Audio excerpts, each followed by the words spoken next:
I know everybody. I know we're late. But you can blame that guy right over there because he was driving to France or something today.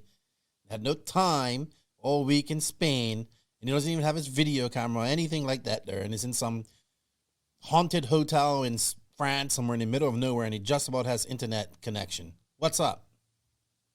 That's right. Always waiting on you, but better late than never. Anyway, Joseph, you know what? Let's get on with this. We have a podcast to record. I'm sure you have a lot to talk about. You just came from Buggyland, your first big race. So let's hit that intro.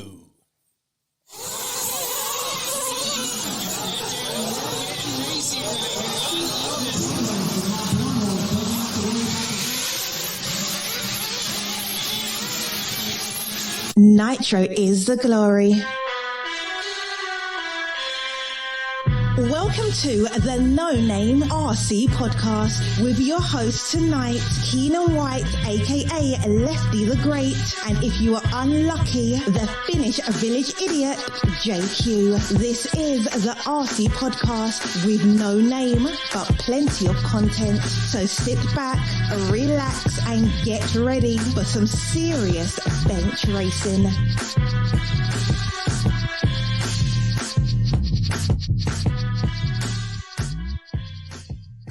Yes, indeed. Nitro is the glory, but E-Buggy pays the bills. What's going on, everybody? Welcome to episode number 146 of the No Name RC podcast. I'm your host, Keenan White, a.k.a. Lefty the Great. And, well, there we go. We have Beaker over there. He's there. Somewhat. No camera, just an avatar of him, and is probably one of your best pictures you've ever shot. So that's probably a good picture for you to have. What's up, Joseph? How are you? All good. This weekend will be MXGP time. So that's always nice. Yeah, I didn't realize you was going to that till you told me today. That's awesome. I know you love that. Who's the favorite to win there this weekend? Well, I would say that maybe Hurlings, even though he did get a bit injured at the last race. So still Hurlings, I would say. Maybe favorite hometown boy since he's French. Sweet, but the French do make some really fast motocross racers as well. So, Muscan, no, not Muscan. Is it Muscan? He's from France, right? Yeah, he's in America, Ferrandis. Oh my gosh. Anyway, you know what? Thank you guys for joining us. This is episode number 146. I want to shout out and say thank you to all of the NNRC squad around the world. We can't do that without you guys. Thank you for the support. I know we're a little bit late, but hey, we're better late than never. Also, I'd like to shout out and say thank you to the patrons of the NNRC. I greatly appreciate you guys' support, going the extra mile and giving us that, giving us that little bit of things to help keep the electricity on and bills paid, and helps Lefty have some fun in RC somewhat, some way, somehow. So I appreciate that. If you guys wish to be a patron of the podcast, you can. The link is in the written description of this podcast and the Linktree link.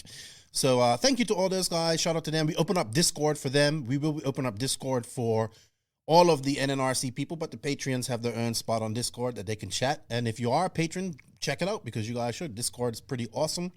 I'd like to shout out and say thank you to all of the sponsors of the podcast because we can't do it without you guys either. So remember, everybody, sharing the sponsors some love shows the podcast some love. So yeah, let's get them. First up, we have Mayako. We're anxiously waiting the release of the buggy. We'll talk to the man behind that here in a minute and find out what's going on with that. Shout out to Beach RC. I think they have Dixie Nats coming up, oval race this weekend. I'm not sure, but stay tuned. They have the Masters of Dirt, probably going to be one of the biggest 10-scale races of the year happening here in next month. Shout out to TNR Fuels. I see Chris is headed on to the U.S. Open. That's the big race happening this weekend. Hitec RCD, thank you for the charger. It's charging up my batteries perfectly. Tekno RC. I think Tebow is going to the race. It has Wiggins and Hooks. So I think I want to pick Tebow, but I'm going to stop picking people because I think I bring them bad luck. So I'm going to stop. Sun City RC Raceway, the track looks awesome, guys. Everybody have fun on there. If you're there, I don't know when you're going to listen to this podcast. The track looks great. We're looking forward to seeing some racing from there. Shout out to Lugs Racing Tires. Yes, Lugs Racing Tires brings you over 55 years of combined RC experience. Lugs has been testing treads, wheels, and rubber for performance. You can check out the Lugs Econ tires, which are developed for racing budgets in mind. High quality but lower cost means savings can be passed on to you, the racer. They also have their premium line of tires, and they are using their custom Lugs molds and the proprietary rubber blend or compound. Tires are available in medium, soft, super soft, mega soft, and now long wear. You can visit www.lugsracing.com and use the promo code NNRC Lugs to save some money off your order. Also, shout out to JQ Scale Motorsports. I'm going to talk to Joseph about that in a minute. Or JQ Racing. Shout out to all my JQ Racing family around the world. Shout out to Papa Willie's Traction Tonic, a long-time supporter of the podcast. Thank you to him and all his support. Shout out to Donathan RC, geeking out on my, I'm going to order some more leads here. I need to get some more leads to charge up some more batteries here. I'm all about e-boat right now. Check them out. We do have a link for that in our written description with a coupon code that you can save some money. So thank you to Donathan RC. I like Zach, cool guy. Racecraft USA, they just released a white block where you can attach your Scott towel or your Blue Shop towel to, and it's attached to your command module. It looks pretty cool. I like that. Check them out. We have a promo code, so you can save some money on that as well. Shout out to RCGP, House of RC. I want to say a special shout out to the Setup app. I think that's such an important thing. I'm going to keep promoting that because I think we should all get behind that and be using that. So thank you to all the sponsors. We greatly appreciate it. And I just want to say shout out to my boy Raja. He's on YouTube.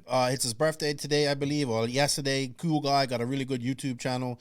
Shout out to my boy Raja. I'll put the link to his YouTube channel in the written description as well. So it's late for Joseph. We don't have much time.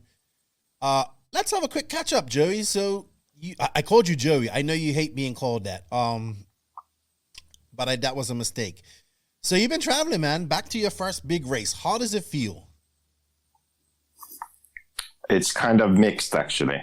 So it's good and bad at the same time. Okay. So the good thing was that I got the car really good.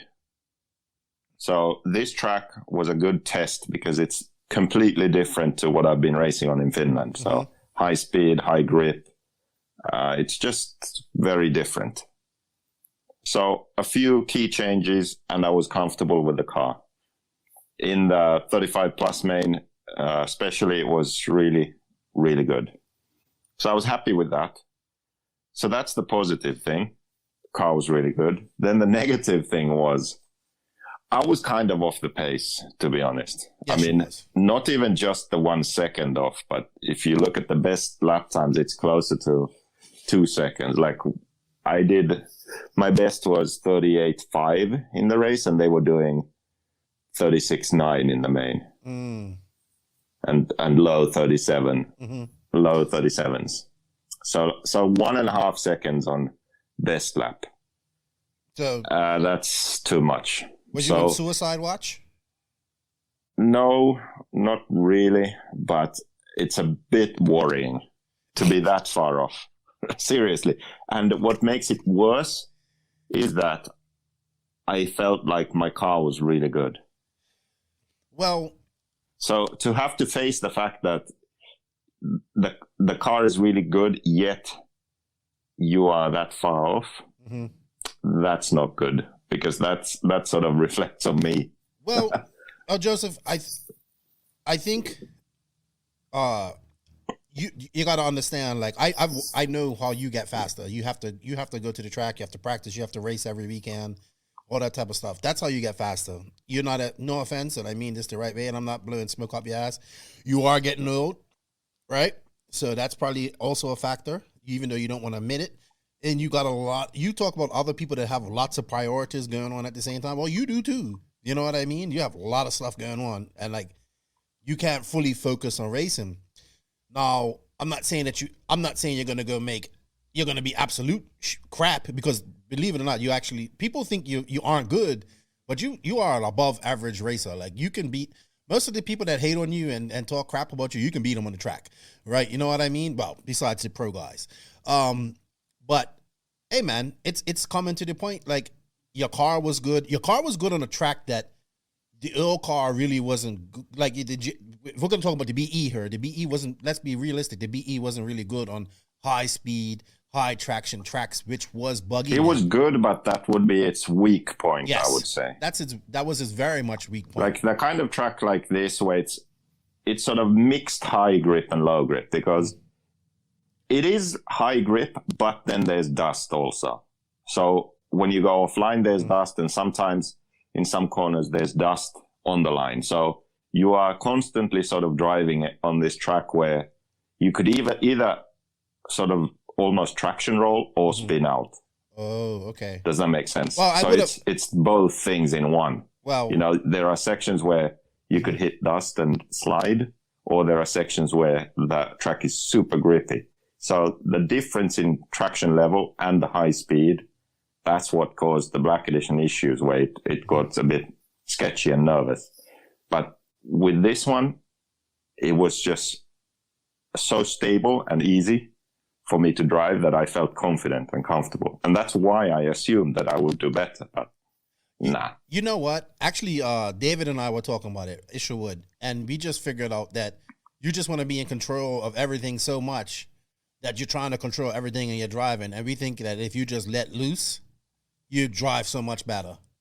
But that's you.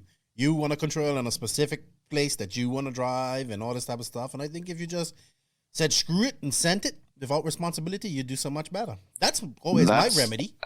Yeah, that's kind of how it is, because even here, when I did that, that's how I got my best laps. Yeah.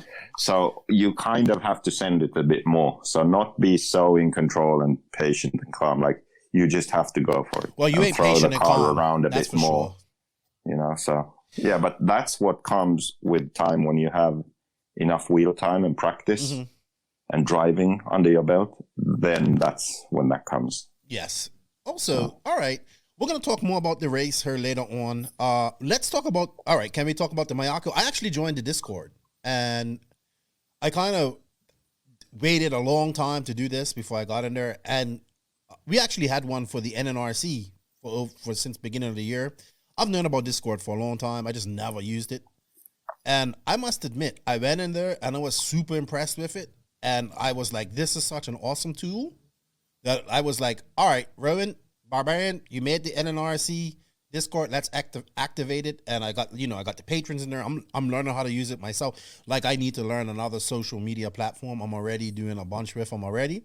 But I can tell you this, Joseph, I can see how the Discord is server or channel or whatever it is going to be a great tool and asset to Mayako. Speaking of Mayako, what is the deal? People, you said September. It's now October. Yeah, it's now officially October. So it's not bullshit. The reason really is the global economic situation due to COVID. So the problems that everyone is facing is that everything is taking longer. So for the production, which is done now, like everything's actually made, the problem was raw materials, something that would normally take or normally be in stock at vendors, now could take like 30 days or 40 days just to get in stock, right? Then you have to produce the parts. And then another thing that's happening in China, for example, is that they are limiting power. So they are having power outages, basically weekly, like almost randomly, like 2 days, just no power or something like. And this obviously messes everything up when you can't run the factory unless you have generators, for the, at least to get the computers to run. But if you're manufacturing, that's an issue. And then in addition to that, let's say you get all of that done, then also all the shipping to and from everywhere takes much longer. Also, to make a car like this, it's not really like one factory. It's not like X-Ray seems to do almost everything in-house, but over there in Asia, it's more like there might be like 50 different vendors involved in producing a car like this. So then with this situation, a lot of those vendors have gone out of business, have to find new ones. There are all these sort of unexpected delays that hit at some point. For example, let's say the chassis, the hard anodizing for the chassis is done in one place. and that's maybe the only thing that one vendor is actually used for. So then right at that point when you're doing that, that vendor's no longer in business, or they have some massive queue of stuff, so they can't get to yours for another few weeks, So just everything took longer than expected. And now we're actually at the point where like all the final laser engraving is being done, and the car is being packed and then shipped off. Sweet. But the gears are the last parts that we are waiting for, and everything will basically be packed and ready to go, and then receive the gears, and then the car ships. Yeah. So it looks definitely like it's shipping this month now. So dude, finally, it's not. People just don't get it. Like I was talking to one of the sponsors of the podcaster, and they were like, "Yeah, man, we're getting killed on shipping. Like we're having to fly stuff in." And we got all this stuff coming on the boat, but we're trying to keep stock, and we're getting killed on shipping. Like, you know what I mean? And it's taking so long. Then I'm looking at, even in the RC boat world, like I'm looking at like I was looking at the sailboat, and it was supposed to be up for like pre-ordered for September. It was supposed to arrive in September, and then I saw them make a post and like have a map with all the different ships and of the different ships, and they're like, yeah, the sailboats are out here somewhere. So you got containers, like you got big giant ships full of containers of product, not just RC stuff, but just product in general that isn't getting to, let's say, to America, because this is the main hub. They are queuing up to get into the harbor. That's insane. That's insane. That's insane. But that's just how it goes. And I think people just don't believe that. So you should, though, because it's the truth. But I'm looking forward to it. I hope you didn't put nothing crazy engraving on my chassis, like to tease me. But I'm getting excited to see it. I saw some pictures in the Discord, and I keep telling people all the time, like, what do you think about this car, and what do you think? I said, from the pictures that I've seen so far, I think this is going to be one of the easiest cars to work on. And I know that was one of your missions when doing that. So yeah, congratulations. Wow, that noise is even louder now. Just to try and control that somehow. All right. Also, I started your course this week as well. I got through the first couple of sections. I know a couple of the sections aren't finished yet because you have to finish editing some videos. But yeah. I know people's going to say I'm swinging off your nuts again. But I have to say, Joseph, the editing and the attention to detail that you have put, I can see why you was like, these videos are taking so long, because, man, like, the engine tuning video was so deep. Like, and then you went, then it has like another, I think it was like idle gap. Then you did a whole chapter on idle gap. I haven't made it past that yet, but wow. Congratulations. And the braking video is still not released, because for the braking video, you can see the Mayako buggy without the body. So then I can't release it yet. I didn't even think about it at the time, but yeah, I have to wait for the Mayako buggy to be publicly released, and then I can release that video. Yeah, it's really good. I honestly, people may think that, well, like, I'm just, like, it's good. Like, honestly, I know there's some stuff, like some basic stuff that people might already know and all that type of stuff. But talking to others that have probably gone through almost the whole course so far, they're like, one guy's like, I learned more in this course than I did in 20 years of RC. So it's really good, man. And I think, honestly, I'm going to tell people, like, you should probably spend money on doing this course instead of like having everything matching in your pits. Like, I know that's cool too. Don't get me wrong. I like all that too. If your goal is to learn to drive better and do well, then yes. I would say give it a chance. And if you're a beginner, well, I didn't, like, a lot of the beginner ones were missing, like you said, the engine braking and stuff like that. So it's an ongoing growing organism of virtual life. That's all how I can explain it. So well done, Joseph. Well done, man. You have definitely taught yourself how to edit. Like that's your artistic superpower, man. There you go. You know, maybe ability to put your mind to things and do things like that. Well, I know you're pressed for time, Joseph. We do have a bunch of questions. So I think we should just go right into the questions and ask them, and move on and get on to talking about the race. And we have a few news items to talk about, but nothing too serious. So you know what, guys, we're gonna go right into the Beach RC Bench Racing Q&A. Thank you to Beach RC for their support, and thank you everybody that sent questions. BeachRC.com, the racers' one-stop online hobby shop. Choose from all the popular brands and variety in stock with super fast shipping and great customer service. BeachRC.com still has the local hobby shop feel with all the benefits of the internet. BeachRC.com is the exclusive distributor for Ultimate Racing, JQ Racing, Pro Circuit Racing Tires, Nitro Lux Fuels, and Assault RC Performance products. So fill up your cart and check out at BeachRC.com today. Thank you to Beach RC for the continued support. Remember, guys, we do have an affiliate link. It is in the link of this podcast. If you guys can check it out and use it, it helps us out, and we appreciate it. All right, Josie, let's get into some questions because I think everybody was excited to have you, because it's been a while since you've been on the podcast, like almost a month, I think. So people are excited to have you back on. So we have quite a few questions for you, dude. Are you ready for some questions? Okay. Oh my gosh, that your audio. So by the way, people, Joseph's doing this off his cell phone. I feel like we've gone back in time 1.5 years now, Joseph. We're coming on. Well, I'm sorry. We're coming on 3 years of doing this, and you just put us back 1.5 years.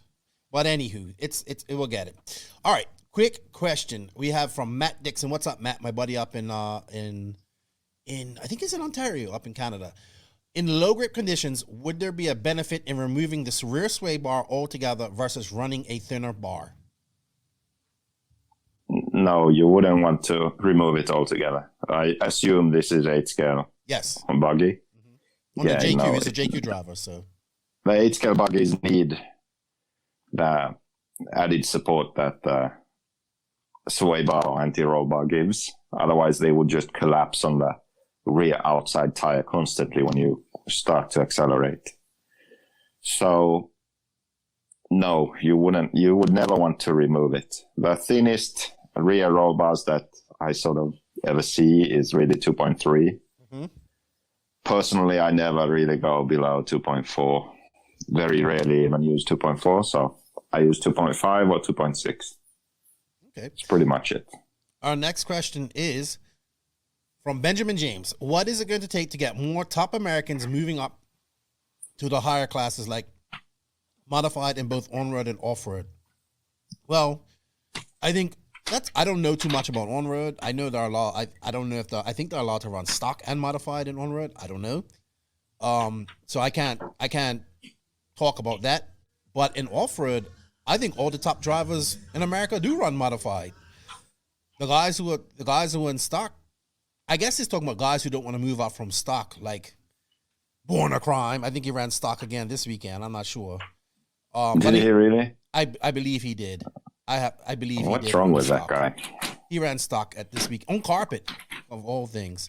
So what are you doing, Joseph? What's wrong with him? Why is he running stock? Well, he's going to run mod in the new year, I think. He did run mod the other day, but I think he had to go up there and I think he had to run stock. So I don't know what it's going to take. I honestly think modified is actually kind of dying. Like, you know what I mean?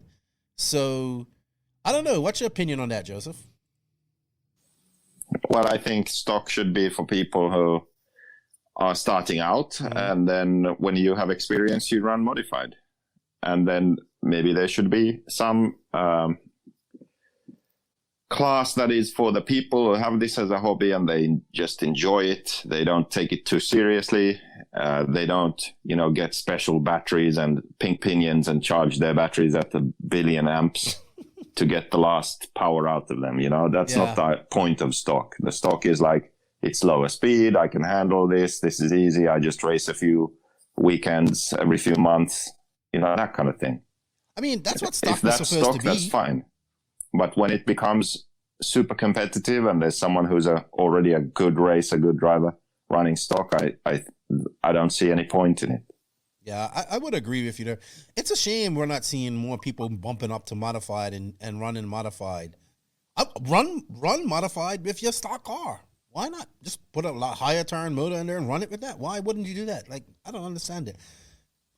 I just feel like we have the perfect scenario there. We have a beginner's class in stock, and then we get, amateur class in stock, and then you can move up to Pro, which is modified, and we just don't even take advantage of it.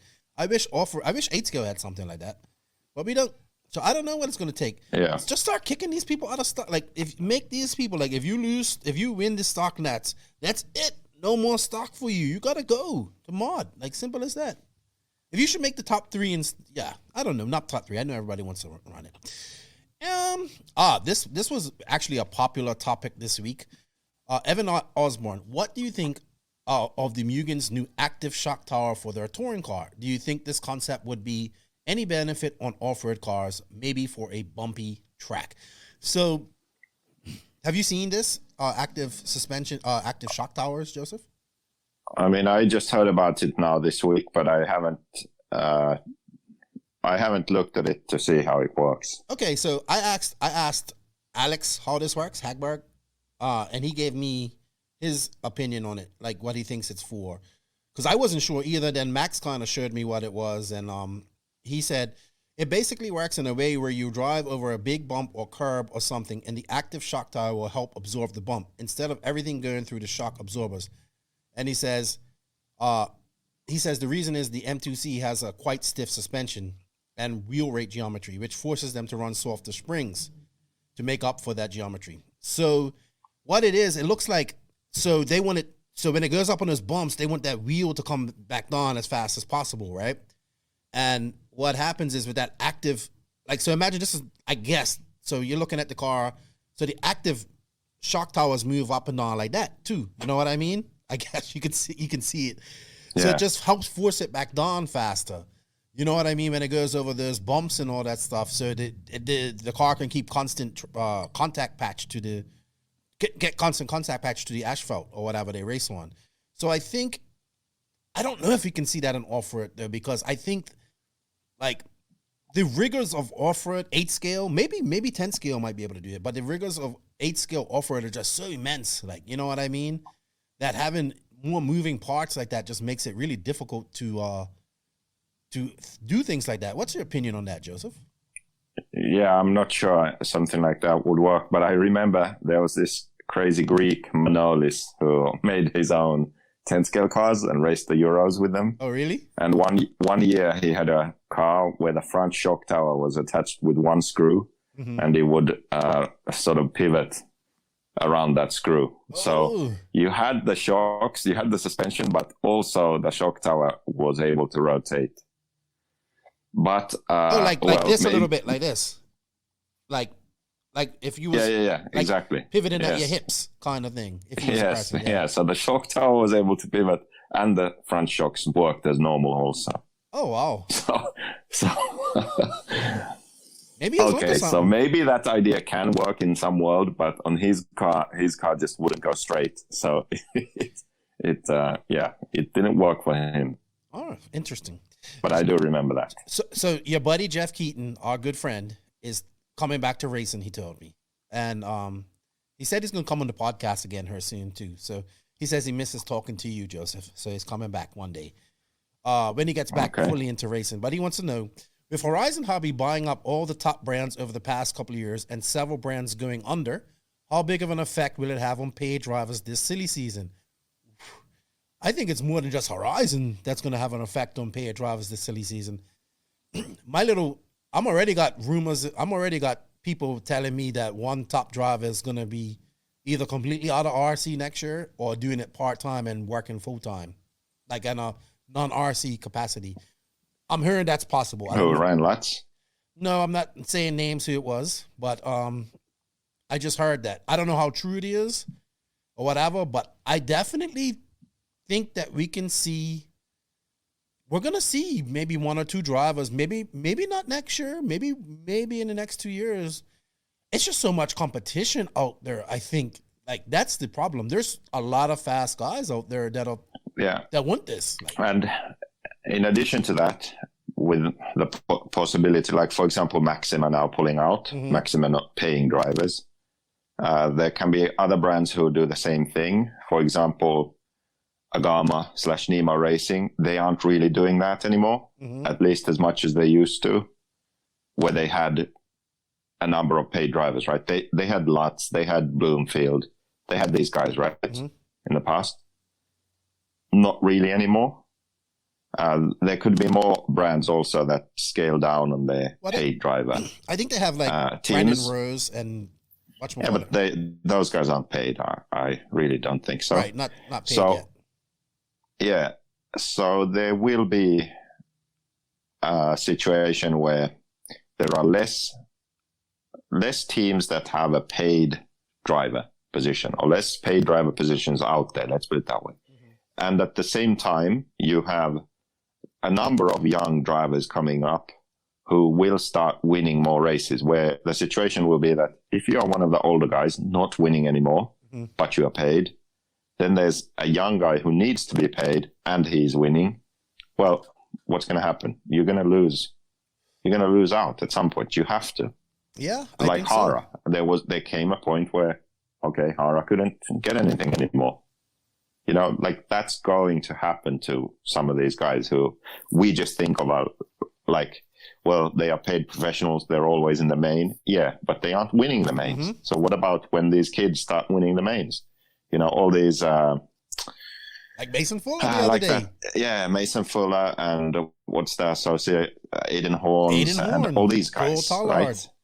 Look at yeah. All these guys, when they start winning and displacing these older guys, I think the brands really have to think about who they are paying. Yeah, and why. Actually, that is like turned into my. I really like him. He gets it. He's a good person to be. He's fun. He has fun. He did something. He did like some vlogging. He was at the INSJ Concepts race this past weekend.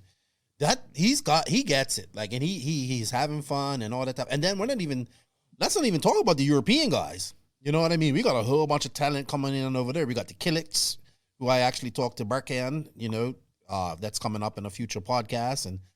And he's only 15, and Borak, he's 17, and then you got like Parente and all these Italians, and then some English guys, and then obviously guys from like France. There's a lot of young talent out there, and when they start beating these guys, these companies are gonna have some, like, they're gonna be like, and then it's gonna be like what they can afford. I think each company can only really afford to have 2 top paid drivers, and I don't think they can afford to have more than that. So it's gonna be interesting. Anything else to add to that before we move on? No, that's it. All right, Chris Barry, big supporter of the podcast, man. Thank you for rocking the Nitrous to Glory shirts and decals. Cool dude up there in Adrenaline RC Raceway. He wants to know, with the amount of adjustability on the Miyako, would it still be a good chassis for a driver with less setup abilities? Yes, because the fact that you have adjustability doesn't mean that you have to use it. So the basic setup is very good and stable, and then there are a few key changes you make for different tracks and what you want. But if you are a top racer or even if you aren't a top racer, but you are good and your interest lies in adjusting the car and perfecting it for yourself, then you can do that. Yeah. Because all the adjustments you need are there. So for an inexperienced guy, it will be good because there's going to be so much valuable information for you. So you just build the car with a standard setup for the kind of track that you are racing on. And then there are a few key adjustments that you know the effect of. And those are the few things you change depending on the track. And that's it. Yeah. And then for those who want to do more, there's a whole lot more that you can do. Trust me, Chris, I've been in a Discord chat. There is a whole bunch of nerdy science stuff going on there. So if you like that stuff and you want to learn about that stuff, that's a good place to learn it. It's like just stuff going right over my head. I'm like, okay, it's too much nerds in her. I'm out of her. You know what I mean? I mean that in a respectful way, guys. I'm only joking. But it's just so beneficial. Like, you will be able to get, I'm seeing guys helping out each other now with just like their cars, you know, the JQ cars that some guys are running, or even some guys are running non-JQ cars, and people are helping them out in the Discord. You know what I mean? There's some smart dudes in there. So you got some smart guys behind you right there, Joseph. And the Discord has so much more potential for when everyone actually gets their cars and start racing, because the way it is, it's like building a community online. So the same way you would pick up your phone and look at Instagram or look at Facebook or whatever, you can pick it up and look at the Discord. And in Discord, you have sections where, let's say it's a weekend and people are racing, so they can have live videos from the race or live calls talking about setup, asking questions that what should they do. You know, the track looks like this, showing a video of the track, and then people can give ideas like you should try this and do that, you know. So it's it's a really good way of connecting everyone. It's a powerful tool. I wish I would have jumped on it sooner, because Rowan was like, man, I'm sorry. And guess what? Remember Facebook, WhatsApp, everything went on? Was it last week or this week? It was this week. It was this week. Yeah, like nobody could communicate with anybody. Discord worked. Yeah. It did. That was cool. All right. Just get it, Chris. Just get the Mayako car. You'll be all right. Connie Svensson. What's up, Connie? House of RC. He wants to hear your take on the different brands that performed at Buggyland. Why some cars struggled. Seems like all the pillow cars did well. Max actually called that. He said all the pillow ball cars will do well, and Angara will win. And the HB and others were hard to drive, like the HB, TLR, and all that stuff. Do we want to cover this in the race report? I think we should cover it in the race report. Yeah, let's cover it there. All right, SJ Shantler. It's we just answered this. It's October, still no Marco, not even some nudes to keep us going. Why? Because you ain't in the Mayako. You didn't join. You don't show your pan before it's out in it. You show it when it's ready to be sold to the public. That's what I would say. Edward PXF. What's up? I remember this guy. I think he lives in Ireland somewhere. JQ, what tire brand are you using at the moment? And have you tried the seismic tires? If so, what do you think about them? Now I'm just using whatever. I used Hot Race at this Buggyland, Hot Race Amazonia. And then for Reds GP, I hear that Seismic is the tire to use on that track. So I'm going to try them over there. So you're like David Rutherford now. You can run anything. Yeah. Yeah, that's good. I remember when Greg told you to do that, like years ago. You know what I mean?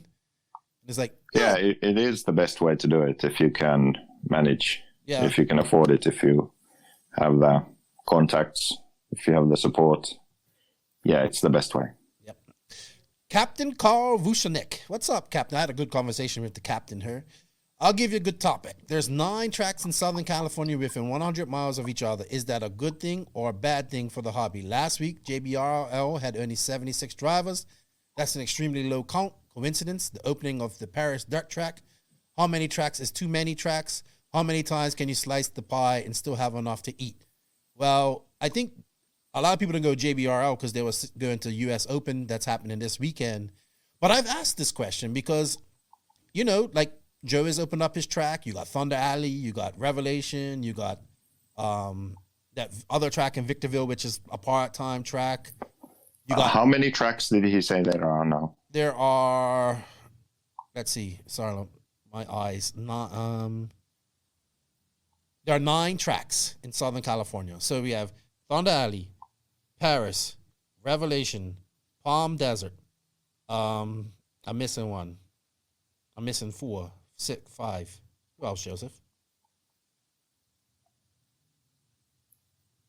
I wasn't paying attention. Yeah, you never pay attention.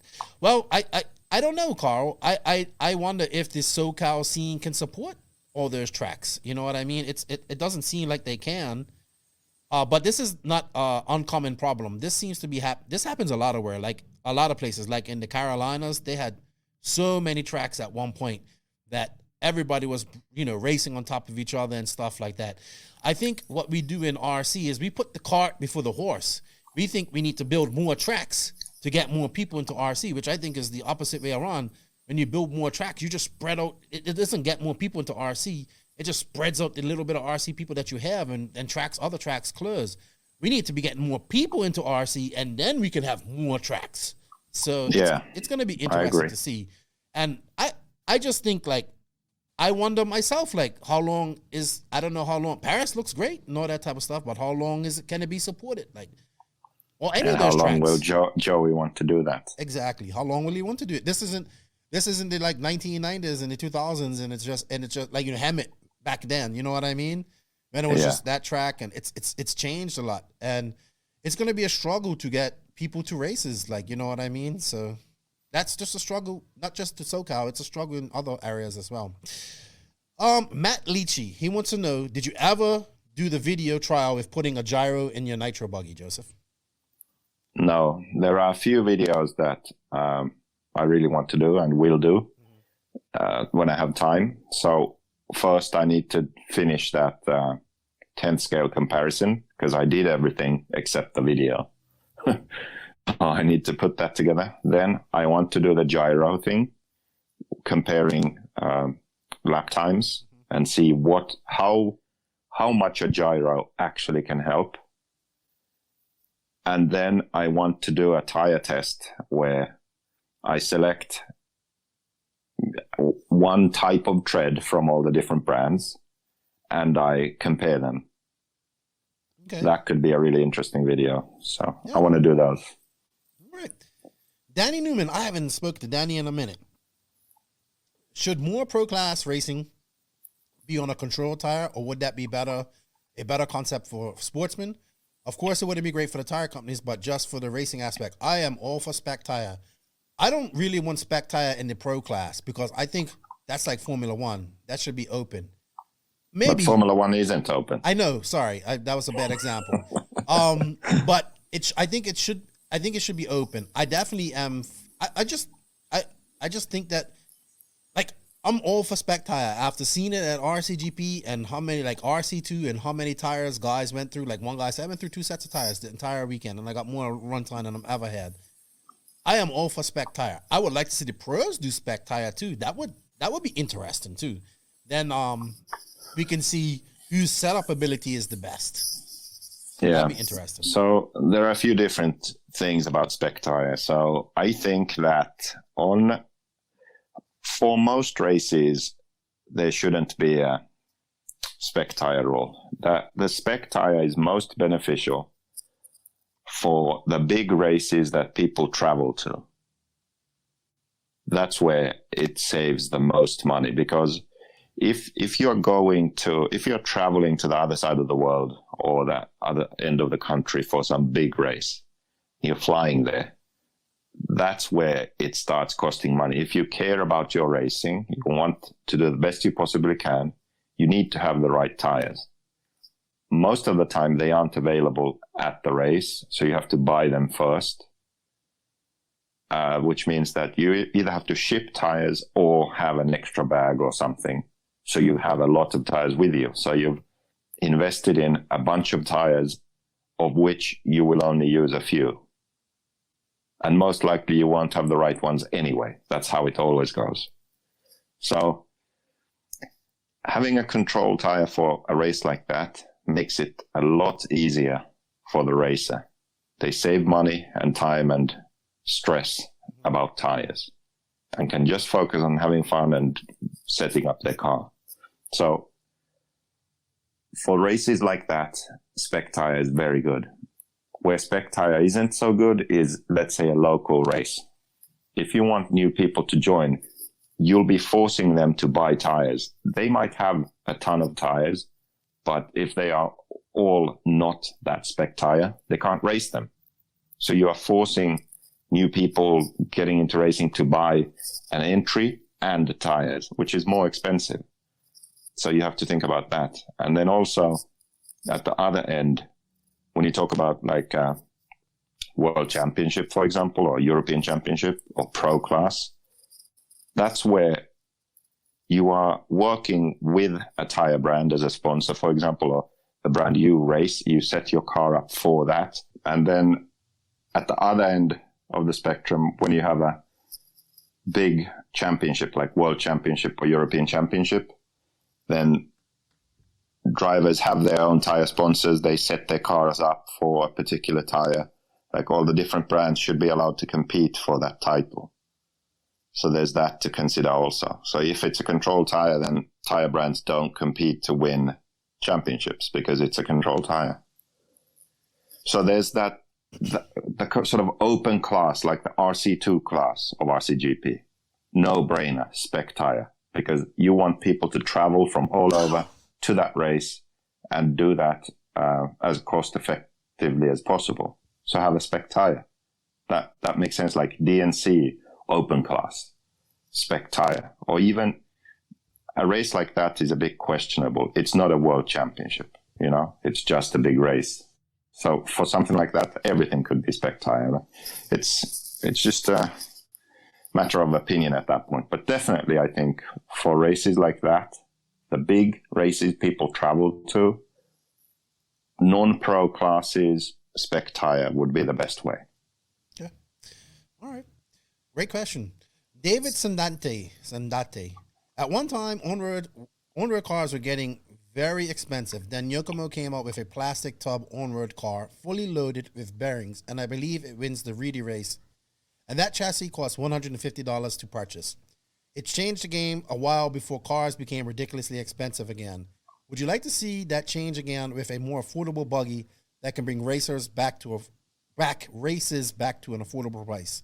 If Atsushi, excuse me, won the 2008 Worlds, his edition came out and it was $399.99, and it seemed HB grew fast.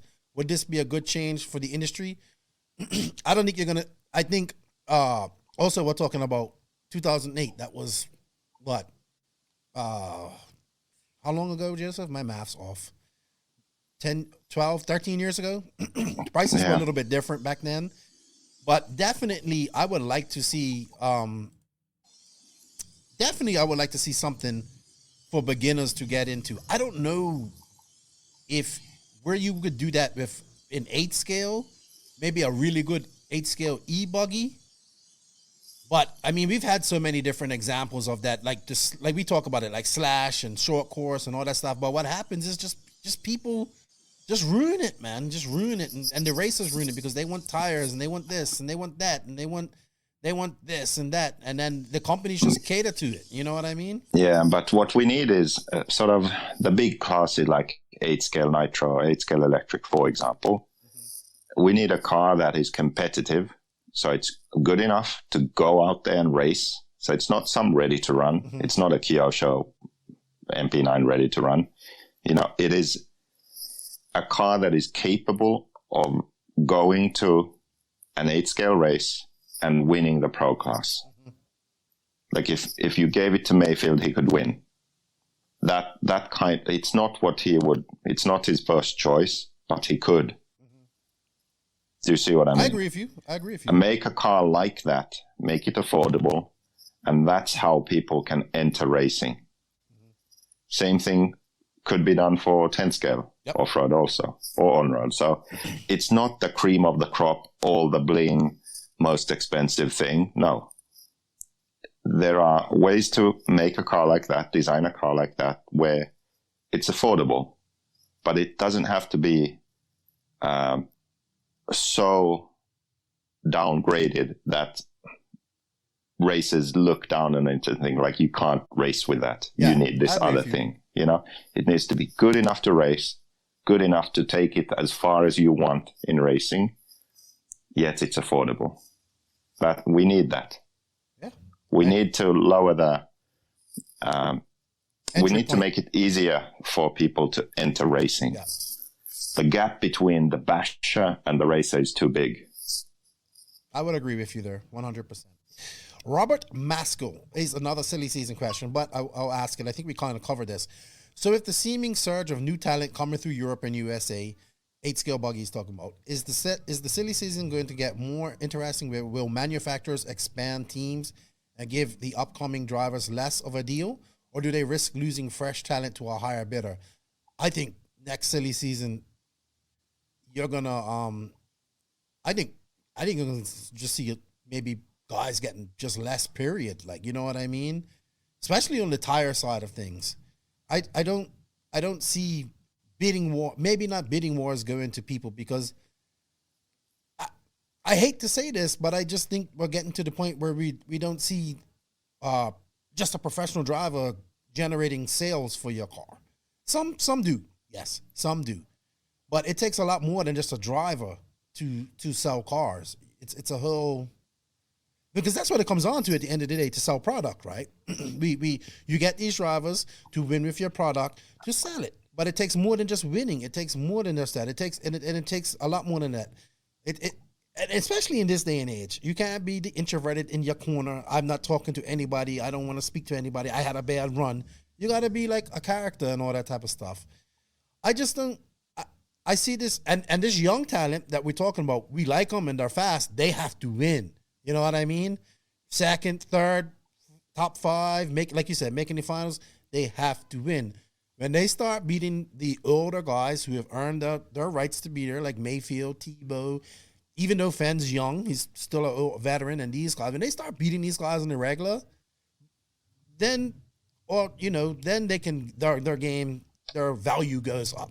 I know a lot of guys, I think their value dropped. Like their stock dropped this year. Like, you know what I mean? That they were fast, they were good in 2020, and I just think their stock plummeted this year. You know what I mean? There's a lot of top young guys that I saw in America that weren't making mains and stuff like that this year. So it's going to be, I think we're going to see a lot of penny pinching in this upcoming silly season.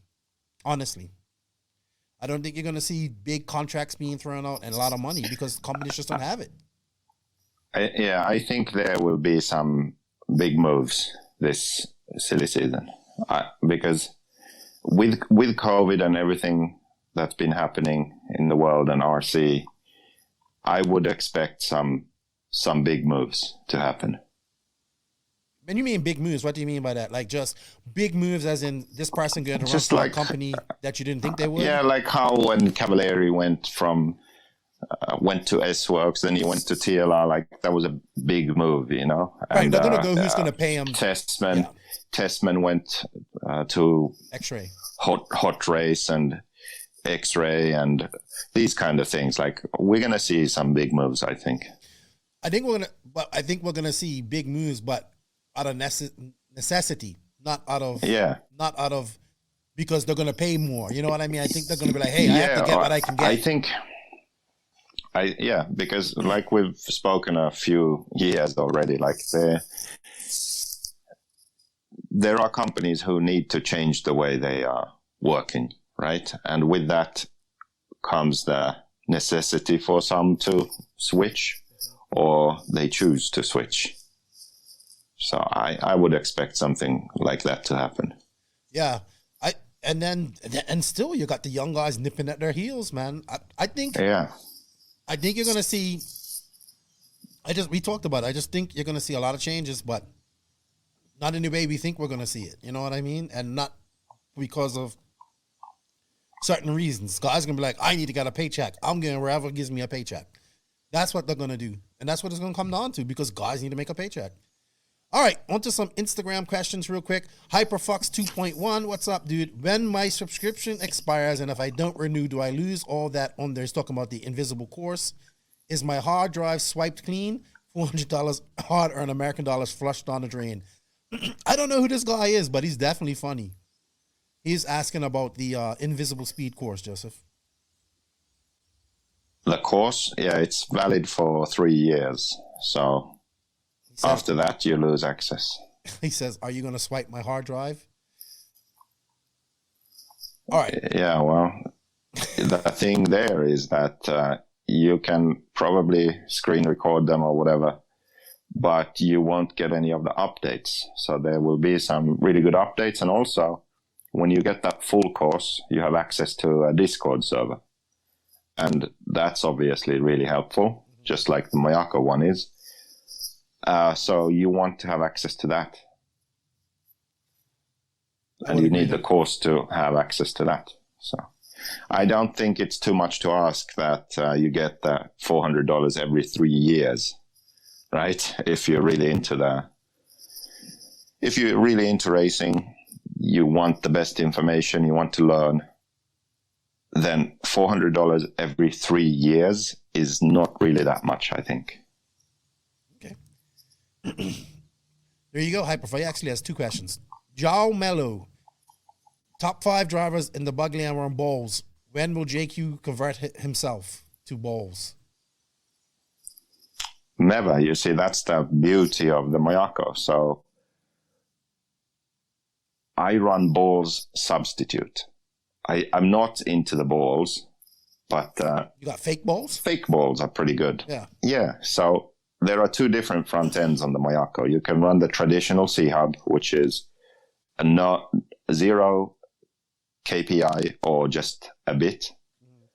And that drives like your Black Edition, your Kyosho, your HB, a C-hub car, right? So you have good off-power steering, responsive nature of the car, point and shoot style driving. Yeah, that's how it drives. But then you have a second set of C-hubs, and the design of that is actually made to work similarly to a pivot ball car. So it transforms the feeling of the entire car. So now you have a car that's very neutral, off center, so smooth initial steering, less off-power steering, a lot easier to drive on tracks like that. You still have steering because it's very good on power. You can drive the car more safely on power. It doesn't want to catch stuff. It doesn't want to flip over. So that track that we just were at, the Buggyland, where the pillow ball cars dominated, I ran that front end on my Mayako. So I was essentially running a pillow ball car there. But if you look at it, it looks like a C-hub. So that's the beauty of the Mayako. You have the choice. If we go to Harper Adams' Neo Buggy race, maybe I would prefer the C-hub style because I like to drive calm and off power, yet have that steering in the tight corners. I don't want to be sort of aggressively throwing the car into the tight corners. I just want it to rotate, turn. So I'd run the other C-hub there. That's something you can do on this car, which you can't really do on the other cars as effectively and well as this. Okay. Cool. I know that, but I'm interested to see if that really works on like people like me who are plebs and squids who can't really drive. Yeah, it does. All right. Hyperfox has another question. He asks, he loves Max. Not really. He asks, is Mighty Mouth Max more going to run the Mayako car? I think he's happy with his associated car. How does Battier always come from the back of the pack in the mains? I think first of all, his setup is such that it sort of works the best after a while, not in the first few minutes. And also, I think his driving, the way he drives, he needs to get in a rhythm, and he can do that in the longer main. Sweet. I think so too. I thought he was going to do it this weekend, to be honest. I thought he was going to come back in a minute, but he didn't. Yeah, me too, because very early on, he somehow got into third place.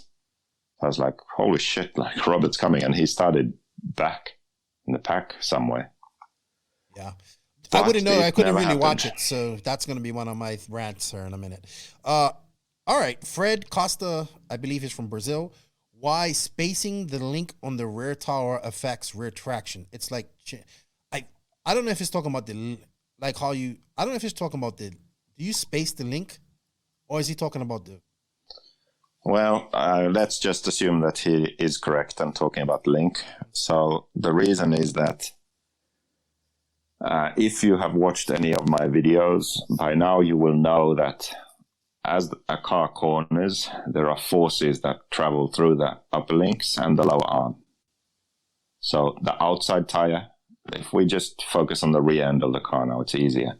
So the outside rear tire, if there was no upper link, the tire would just flop on into positive camber.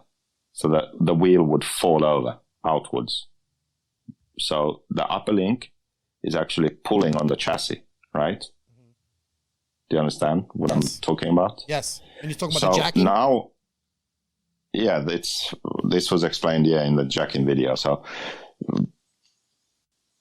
what he means is if you change the location of that link when looking from above, so let's say you are spacing it forwards or backwards, something like that, you are angling it. If that link is on the hub, if it's in front of the axle as it's pulling, it's twisting the hub, right? It's twisting it into toe in. Am I making sense? Mm-hmm. You're looking at the car from above. You know that the upper link is pulling on the chassis. So there's tension in it. Now, if it's in the middle of when viewing from above, if it's absolutely smack bang in the middle of the hub, it won't twist it in any direction. If it's in front of the axle, as the link is pulling, it's twisting the hub into toe in. It's twisting that rear hub into toe in. Do you see what I mean? Mm-hmm. So when it's in the middle, it doesn't twist. So when you are spacing, no, exactly. There's no momentum to twist it in any direction. So that upper link, the location of it and the direction of it affects how the forces are twisting the rear hub. All right. So that's why it can affect on-power grip also. All right, I wasn't sure if he was asking about that or the spacing in the shock tower, the 5 mm standoff. Yeah, and another thing is that when you angle the link like that, it changes the camber gain, because now the link is traveling around a slightly different arc, So you will change how the camber changes on the tire as the suspension moves also. That's where that went. Right over my head. Yeah. So, but anyway, that's like next level and sort of minor setup adjustments. But anyway, it makes a difference. Next up on the questions is from Clinic RC, Tony Newland. What's up, Tony? Why are 8-scale tracks going to such high bite? Will it have the same demise and tire voodoo as 10-scale indoor if they keep going in that direction? He says, #save the learn. Well, I'm not a fan, not at all. So it came from 10th scale. So 10th scale used to be like 8th scale. Mm-hmm. The tracks got rough, especially in Europe. Outdoor tracks, a bit dusty. They got a bit rough. There was the real off-road element to it. Mm. And then the trend was in Europe to, race more on carpet, race more on Astro. And then in America, all these indoor, super smooth clay tracks, racing on practically slicks, high bite, And then that sort of transferred outdoors, where the outdoor tracks started really smoothing out the surface and using some kind of chemicals on them. So sugar, water, or some binding substance so that the track was like concrete. High bite, super hard, smooth, right? Mm-hmm. And that, I think, from 10 scale has transferred over to 8 scale now. So now what's happened is not so much in America, I think, yet, like California tracks, they get rough. But if you look at like the big international races, the ones in Europe, the ones in Asia, the tracks tend to be treated. They start off super smooth and they stay that way the whole race. Personally, I'm not a fan of that, especially if that surface is high bite also. For me, it's like on-road with jumps kind of feeling. It's like supermoto, where I prefer motocross. Well, so it's some people love it. Some people love it because the cars stay cleaner. Normally on tracks like that, they are more consistent. But just it's not my preference. I like it when tracks. My favorite tracks are tracks like DNC in Arizona. Mm-hmm. That kind of track where it's real off-road, it wears out, it gets rough, you have to pick your lines. The traction is still good, but it's just, you can't just pin it, you have to think about where you place your car and how you drive, and those kind of tracks. I really like that. Or Thunder Alley also, when there's a bigger race and it gets rough. I really enjoy tracks like that. That's real off-road for me. Yeah. That's 8 scale, Yeah, that's how it should be. I think if look, there's there's enough RC racing to go around where we can have. I mean, this has been a year we've seen smooth tracks, we've seen extremely rough tracks, you know. So we've seen a mix. I think there's room for both of them. The issue is when people only want smooth tracks that don't get dirty and all that type of stuff, because those tracks are really hard to keep up, and mostly you need a roof and all that type of stuff. Don't get me wrong, I like that. I like both. But I think if we start having to have ghost treads on tires and all that stuff in 8 scale, we're just going to see the demise of 8 scale. Because I honestly think that we're seeing, it's hard to say, but I honestly think we're seeing 10 scale, especially mod. I would say mod in America is definitely becoming less and less. It's just having less and less more people doing it. Like, you know what I mean? And I think a lot of it has to do with just the tires. That's like, you know, all that tire prep and all that type of stuff. And if we see that in 8 scale, we're already using too much tires and spending too much money on tires. You know what I mean? Add on that, we gotta sauce them and sand them down. That's it. Like, it would be over for 8 scale racing. So we need some loom. We need some smooth tracks. We need all of that. But I think as a driver, you should want to be good on all surfaces and not great on just one. You know what I mean? Does that make sense? You want to be able to drive all surfaces and be able to do good on one. Yes, you might excel a little bit more on one surface because you like it more. But I think if you can put your mind to it and drive on any type of surface, the amount of grip, bumps, and all that type of stuff, it just makes you a better driver, in my opinion. All right. I would just add that, for example, like is a series like RCGP, if there's one track that it's super smooth, like a good surface, high grip, that's fine, as long as they all aren't that, or all that international big races in the world, as long as they all aren't that, then I'm okay with it. Yeah. You know, I'm not a fan, but it's okay. For a series like RCGP to have some variety, one track like that, and then 2 tracks that are your normal sort of average off-road tracks, and one track that gets really bumpy, you know, okay, then you have 4 different or 3 different styles, with 2 of them being your average off-road track. You know, that's fine. Yeah, I agree with you there. All right, next question is from Rob McLean. He actually made a video about this. You can check it out. He actually tagged your channel, Joseph, and Max's channel in this. And his question, it was a video about dual rate, because him and his son have just started doing some touring car racing, so they're playing with dual rate. And he goes, I have a question for Max or JQ. And he says, he wants you to go full science mode.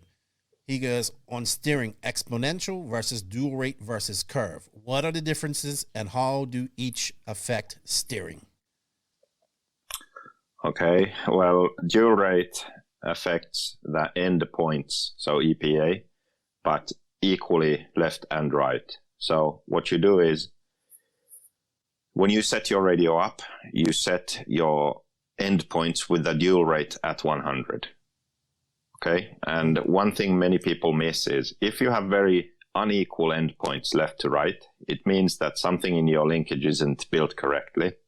It means that basically one direction versus the other, the transmitter, the movement versus the servo movement isn't the same. So left and right turning isn't the same exactly.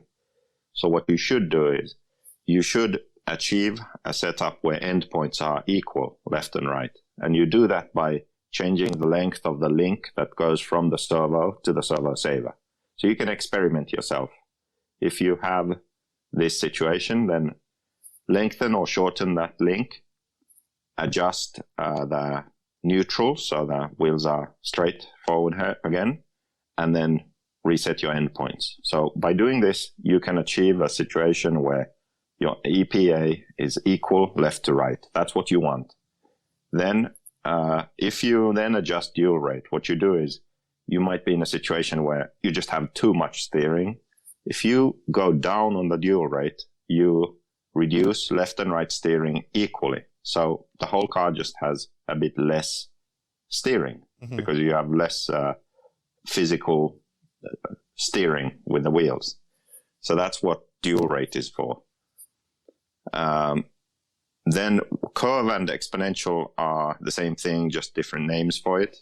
But I think that some radios have different kinds of settings for that. So exponential is a percentage setting where you use negative exponential to, instead of having a linear movement, make it so that initially the movement is less and then it catches up towards the end. So that towards the end it's a bit faster, right? Because initially it slows down, but it has to reach the same point at the end, so it has to speed up then towards the end. But the reason some radios have curve is that you can set that curve yourself. You can modify the shape of it how you want. So exponential is just that number that you can go to negative 10 or 15, and you can even visually see on many radios, you can see that instead of a straight line, it starts bending into a curve shape. So initially less, and then towards the end, it speeds up the movement. So that's good if your car is a bit nervous, you can add some negative exponential to smooth out that initial input. Do people use that in steering? I thought it was most commonly used in throttle. It can be used in both. Okay. So some people use it. And for the curve that you can adjust yourself, where I have used that is in electric, where 8-scale electric off-road, where I couldn't get my speed control to feel right, then you can modify that curve how you want, so more drastically than the exponential, to get that throttle or brake feel that you want from your speed controller. Okay. So that's where that comes in handy. Doesn't dual rate or one of these actually slow down the speed of the servo somewhat as well? Something does that. No, that's just so you have a separate setting for speed. So then that literally adjusts the servo speed. Okay. Many, even really good, like even pro drivers, adjust the speed of their servos to get the right feel. Okay. Because today we have servos that can be too fast even. So, you can slow down the servo a bit if you want. Okay. Got you. All right. I honestly thought dual rate was what slowed it down. I did not know that about dual rate. No. Dual rate is just overall movement that the servo has in either direction. Wow, you learn so something when new you every set day. you set your EPA, your endpoints, with the dual rate at 100, then that's the maximum steering the car has, and then you can reduce from there. But one thing with all these radio settings is don't go overboard. It's supposed to be, a minor adjustment. So let's say 5, 10, 15, 20% or clicks or digits, on whatever setting you do. That tends to be the range that you stay in. Okay, got you. I did not know that. I honestly did not know that. All right, we have two questions from Troy Nicholson. He wants to hear your opinion on the Agama car with the lay-down shocks, and he also wants to know how much would it cost for someone to develop shocks like real race cars have, and versus what we have now. What would the cost versus reward be? Okay, so for the Agama car, the issue with a setting like this is that the speed of the piston itself in the shock is much lower than what we have now. Because, just looking at the pictures, I guess this is the case because they're using really short shocks, right? But they still have the same wheel travel. So for that same wheel travel, the piston is moving a much shorter distance. That means that the speed has to be lower. And what happens with this is that the way our shocks currently work is we have very basic shocks where at low speeds, the piston moves through the oil moves, flows through the holes in the piston. Then as the speed increases, the friction of that piston moving through the oil increases to the point that it actually locks up the shock. So, and that's what we call pack. So that oil cannot physically squeeze through the holes in the piston fast enough. So the shock locks up, right? Right. That's how it's the opposite to how any form of full-scale racing adjust their suspension. That would be a catastrophe, a disaster if that happened in real racing. Right. But that's actually how we set our shocks up. So with this Agama, I think that a difficulty will be to be able to have suspension that works at low speed. When I talk about speed, I'm talking about the speed the piston is moving. So low speed would be when the car is cornering, for example, and it rolls towards the outside. The suspension is moving, right? That's what gives the driver the feel of the car.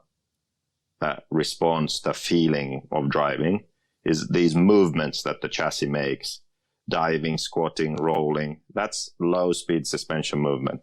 So the relationship between that and you landing a jump or hitting a bump on the straight. So when there is a shock to the suspension and the piston moves quickly, suddenly, that relationship is hard to achieve. So it works right with that suspension that they have if you use the kind of shock we have now. That's why if you look at our cars, all the cars have pretty much the same length shocks, same diameter, very similar locations on the shock towers and arms. That's because it's like a compromise. That works at low speed and high speed. The handling is predictable. They all do very similar things. Through iteration over the last decades, this is what we ended up with, because this is what works. So if you deviate a lot from that, it's not going to work right everywhere. Mm-hmm. And then that is a good segue to the next question, which was about shocks. That's actually one of the things that I hope to be able to develop in the future with the Mayako project, because with Mayako, the whole goal is to innovate and try and progress. Like RCGP was for racing, like a new concept, new way to organize races, trying to set a new standard with the media production and coverage and all that stuff, right? Bringing full scale to RC in a sense. That's Mayako, but for car brands. That's the direction I want to go. I want to bring something new. I want to change the way we set our shocks up and how they work and all that stuff. That eventually down the road, that's something I want to do. It's not necessarily about the money, but it takes a lot of time and effort. And there are too many things right now going on that need to be done before that. But eventually, that's something I want to do for sure. Okay. All right. Next question is from my buddy Mike Driscoll. He says, question for JQ. Have you finished the Mayako body shell design? Will it lose its beak? He calls it Beaker's beak. Will it fit? I can't hear you. Oh. Are you muted? Yeah, I am muted. Sorry, I don't know what happened. This is from my next buddy, Mike Driscoll. He asks, question for JQ. Have you finished the Mayako body shell design? Will it lose the beak? Will it fit the BE? And when will there be a Mayako e-buggy? He actually pulled up the picture of that Muppet, the bird Muppet, that blue bird Muppet. Yeah. And I was like, oh, is that where JQ got that from? I don't know if he did, but it looks very familiar. It looks very familiar. So he wants to know about this Mayako body shell. The body is done. Yes, it keeps the beak. And what was the other question? Will it fit the BE? Oh, no, it doesn't fit. You got to buy a Mayako, Mike. You got to buy a Mayako. All right. We have one more question, and then we're going to go into some quick RC news. There isn't much going on from last week. Hold on, let me find the question. This comes from Magnus Berglund up in Sweden. He wants to know, why didn't two-wheel drive 8-scale catch on an off-road? There were quite a few cars in the 90s. And he goes, what would an 8-scale off-road two-wheel drive look like if someone made one today? Yeah, in France, they've raised that class. So yes. You can actually look, if you look for like RC Mag and two-wheel drive in Google, maybe you'll find some pictures and clicks from there. And you can find like people made all kinds of like front-wheel drive two-wheel drives, rear-wheel drive two-wheel drives, all kinds of crazy concepts. So, yeah, I don't know. I don't know if it became a an actual class, what they would end up looking like. But probably you can look at gas trucks and yeah, that's probably kind of where the layout would go. Sweet. Oh, we had quite a few questions, dude. People were excited to have you back on the podcast. So, you know, they got. I think they were getting tired of Arrogant Max, so they're looking forward to your questions. Even though he answers really good questions, but you know, Okay. that's his new name, Arrogant Max. Really, why is that? Because somebody left a review on the podcast and said podcast is great and Max's arrogance is off the charts. So his new name is What Arrogant. has they've been saying? I haven't been watching or listening. Sorry. Oh, you know Max. You know how Max. He's just like in Finland, you know. And so he even has his own section on the Discord called Arrogant Max. Ask Arrogant Max. So he likes it, and we all need to give people nicknames, don't we? All right. Thank you to Beach RC for their support. We greatly appreciate it, man. If you guys can use that affiliate link, it's in the written description of this podcast and in the Linktree link. That Linktree link, if you click that, you go to all of our socials. Everything is there. To do it, the NNRC is right there in one link. So check them out. If you could use that link, that affiliate link, it helps us out. And thanks to those guys. He had Dixie Nats this past weekend, and he's got the mod race coming up next month. All right, Joseph, it's time to go on to some RC news. We don't have much. Part of our news is going to be talking about the Buggyland race. So, yeah, this is brought to you. The RC news is brought to you by TNR Fuels and Hitec RC. Here at the NNRC, we are all about that glory, and that glory is nitro.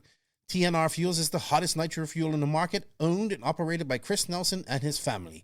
Made by racers for racers. TNR Fuels is currently available throughout the USA. He's also working on some international shipping. For more information, to support the company or purchase some fuel, visit them at www.tnrfuels.com. Contact Chris Nelson directly at chris@tnrfuels.com or find them on House of RC or Facebook. Also, big shout out to Hitec RCD. I see a lot more people starting to run Hitec again in the racing community. That's great. They're coming back to racing, and it's good to see. I'm enjoying my charge over there. Hitec RCD is a leader in RC systems, delivering the highest performance and reliability, supported by dedicated customer service personnel. The HSB 9381TH servos have efficient brushless motors, titanium gears, low consumption, constant output, and a metal case. They also rejuvenate power back into your battery on braking. It's true. The guy Mike Mayberry talked about it when I interviewed him. It's actually developed by the guy who did it for Tesla. The RDX2 Pro charger can charge up to 2 4-cell packs in just 45 minutes. I'm actually currently charging up some batteries right now.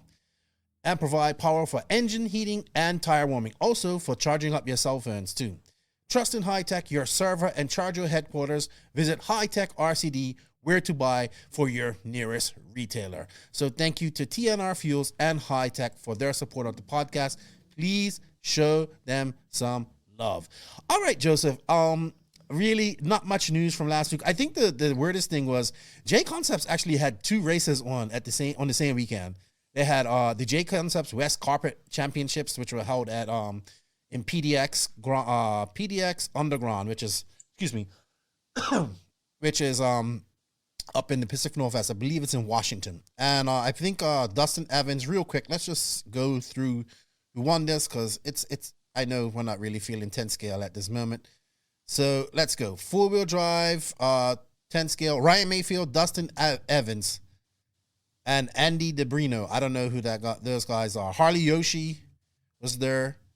Man, Ryan Mayfield went up there. It was just Dustin Evans. Dustin Evans hasn't raced much this year, it seems like. So Ryan Mayfield wins 4-wheel drive. And who was 2-wheel drive? I think Dustin Evans actually won it. And Dustin Evans bested Mayfield in 2-wheel drive and won that by 3 seconds. It looks like just under 3 seconds. And that, I think that was, and then Austin Cracknell, he must be a local. He came in third. So yeah, I guess if this race had not been on the same date as the other race, there would have been a lot more people there. Now the next race was I know we just talked about tires and 10 scale facilities, but I must admit this facility, Hoosier RC Hobbyplex, I believe it's in Ohio. I could be wrong. But Man, this is a beautiful 10 scale facility, Joseph. Like, it's really nice. The track's good. The people, like, everything's all digital. There's no paper. It's really nice. I think they have it's a really nice looking 10 scale track. So, and actually Aiden Horn was there. He was doing some vlogging. This race had a little bit more of the younger talent. We had Aiden Horn in 2-wheel drive, finish first, Cole Tollard second. Congratulations to Brennan Schimmel, man. Third place. He beat out Dakota Fenn, Tyler Jones, Charlie Marinana, Aaron Kaufman. He beat out some fast guys, man. He's been doing a lot of 10 scale racing, and that's a good third for him. So congratulations to him. Beating out his teammate, Dakota Fenn, by like 4 seconds. Impressive. Well done, Brendan. And well done to Aiden. His vlogs from there was really good. I really like that guy. I really like Aiden Horn. And in 4-wheel drive, we had Dakota Fenn in first, Cole Tollard in second, Aiden Horn in third, and Brennan Schimmel in fourth. Tater Sontag fifth.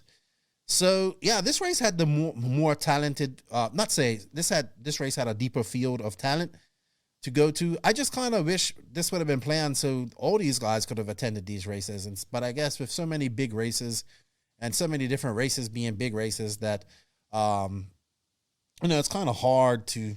It's just hard to schedule races nowadays. You know what I mean? So, anywho. All right, Joseph, you know what, man? I know what everybody is waiting for. I've been waiting for this. I haven't even really talked to you about this. So let's talk about your first big race back at Buggyland. It was not, now that we're recording this is like a week and a half ago. So it wasn't this weekend. It wasn't, this podcast is a little late, but it was last weekend that you did this. And I have to say right off the bat that I actually thought that this track is absolutely amazing, dude. Tell me a little bit about the track, where it's situated, and all that type of stuff. Yeah, so the track and facility and location, it's all great. So it's in Madrid, so central Spain, 15 minutes from the international airport, 50 minutes to the hotel. They have a deal with it, so they get a special discount for the race. So almost all the races that traveled probably stayed there. So it was great, the international races were in the same hotel. And that always makes for a better atmosphere at the race, I think. The track itself, Miguelo, the track builder, he's building a ton of tracks now all around Europe. Mm-hmm. He's like the Joey of Europe in that sense. Mm-hmm. And he builds really good tracks. The tracks flow very nicely. This one actually didn't have any really big jumps, which was kind of different, I think. So it was super fast, a lot of elevation change, rollers, smaller jumps. Yeah, it was just really fun to drive. He always has some good chicanes also. And yeah, a real challenge to go fast, definitely. Yeah. Now, does he treat this dirt or is just water and just how the dirt is? I don't know what he does actually. He does build some great tracks. He built Yao Figueiredo's track. Yeah, I'm not sure. Like, it doesn't seem like it's that treated, I don't know if he does put something to bind it a bit, but mainly it's just a lot of water and rolling. And when we start racing, it's wet and then it sort of grooves up. Okay. So, well, this race was stacked in European talent. It's probably it is. There's a loud four-wheel or something out there my door. This is the second race that all these guys have gotten together to race again. I mean, we had Barufalo, Ranafout, Coelho, the Killick brothers, Ungaro, Savoia, Barton. It was basically a Euros minus the English guys. Yeah. Only boots from England. Yeah, I would have to agree with that. You only raced Nitro Bug. You didn't do e-buggy or anything like that, right? Only Nitro Bug. You don't race e-buggy anyway. Tell us a little bit about it, Joseph. Well, you got there, I know they had to kind of rush the schedule and all that stuff because of rain. Tell us just how the atmosphere was there when you got there. I know you weren't too happy with some things. Not just you, a lot of people. I saw a lot of people complaining about this. But the actual racing was good. We can take that in the rant. Sure, we can talk about that in the rant. Yeah, I think that the thing was that days and weeks leading up to it, it's like sunny weather, no rain. Then that Sunday of the race, rain all day in the forecast. And then the next whole week, just sun. So it's like one day in weeks of rain, and that's that Sunday. So it was actually a good decision they made. So on the Friday, which was practice day, they made the decision to run really late and do 2 qualifiers, and then be able to finish the whole race on Saturday. So that Sunday was just a day off. It was the right decision because it did rain a lot on Sunday. Oh, really? So what time did you guys get out of there, like on the Friday? We ended up racing from like 8 a.m. to 1 a.m. or something. Oh. So it was really crazy long days, but it was the right decision because we got the full program done. Everyone got all their practice rounds, all their qualifiers, their normal length mains. So it was the right thing to do. And they had good lights. It was no issue. So yeah, it was. Weather was nice and not too cold. So yeah, it was good. You don't get to see many European races under the lights though. So it was definitely different to see. But it was great. It was weird seeing it. I just have to give the guy credit. It is just a beautiful facility. So I just want to go there one day. I wish I could have seen more of this, but I couldn't because, like, I think we should save that for the rant too. The coverage, maybe. Yeah. All right, we'll save that. All right, let's just go. I'll save that because I was really upset. I actually a lot of people wanted to watch this race, and they couldn't. I mean, So anyway.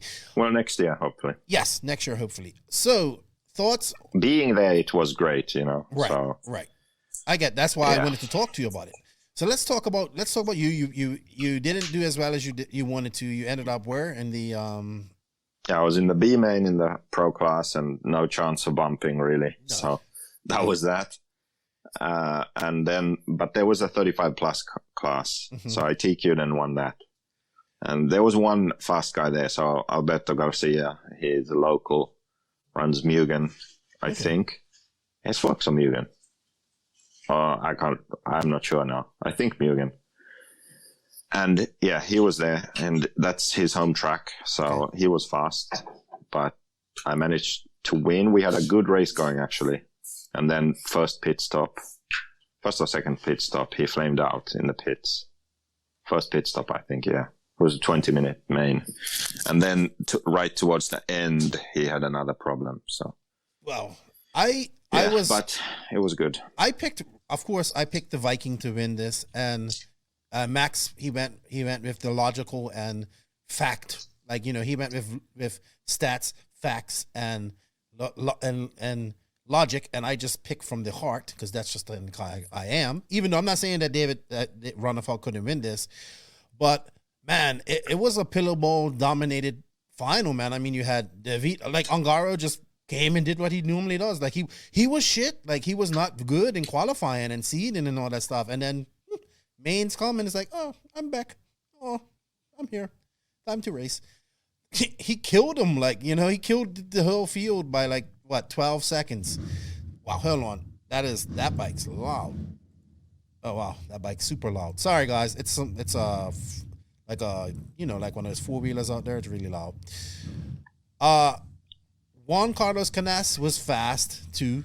And then we had the Killex Berkan. He was in third. I believe he said he flamed out twice as well during this race. Yeah, in the pits. Yeah. Like pit stops. And then Robert, I thought Robert was going to pull it off again. I thought we was going to see that old Robert come from behind and win this. But he was up there. He did make it up to second at one point, I think. And then running off the top 5 was Burak Killek.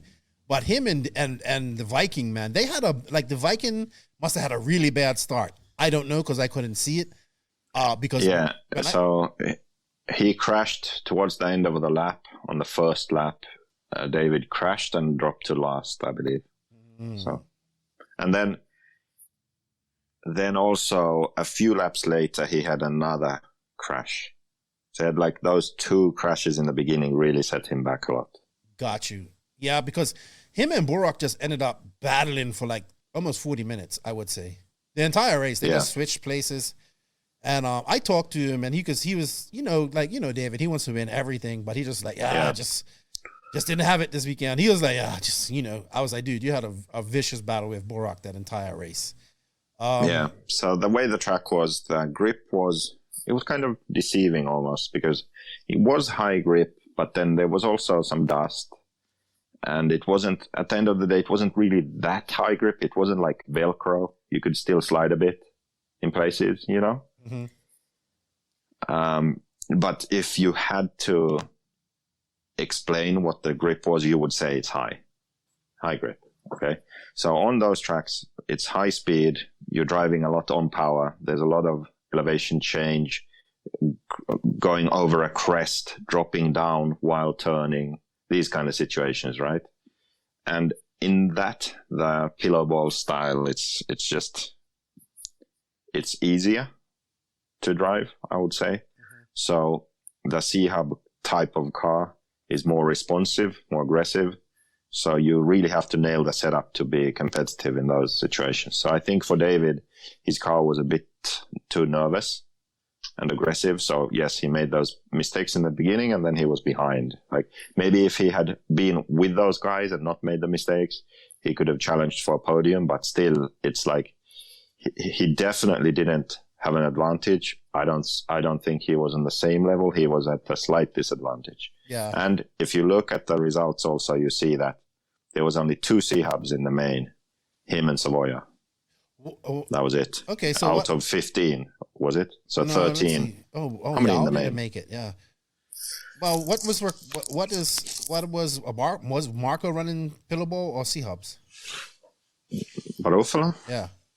Yeah, Pillowballs always. Okay, so the X-Ray doesn't have that C-Hub option anymore? I mean, they do, but they never run it. Okay. So but to speak up for C-Hubs in e-buggy, Joao was probably the fastest guy. Oh, yeah. He qualified 11th, but his car was awesome for him in the main. But he made some, I guess, typical for him, critical mistakes, because he drives so punched that the first main just went his way, and then the second 2 just mistakes at the wrong time. And he had the speed. He could have won that race, I would say, but it just didn't go that way. But still, from 11th on the grid, it's pretty amazing. In e-buggy. Yeah. Yeah. He's lost so much weight. His car was really good. He just looks like a completely different person now. So, yeah. How about what happened to like Ricardo Berton? Did he break? Yeah. So okay, let's. Yeah. I'll open the results for the race, and let's check what happened to people.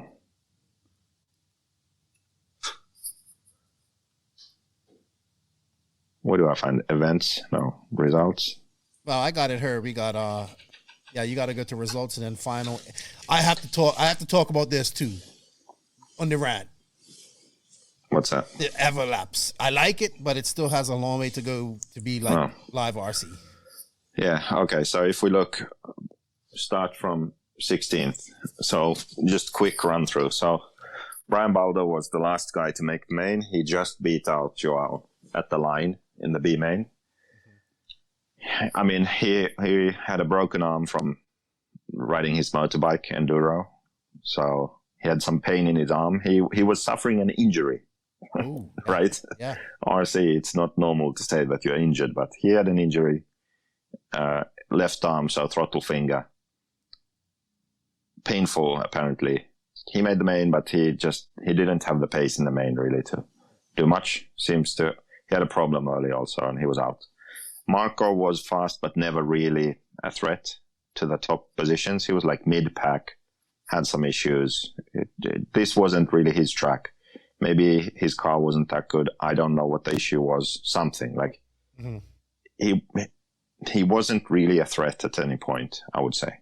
Yeah, I would agree with you there. Yeah. Berton was up there battling with Robert and Kilic. And yeah, he was up there.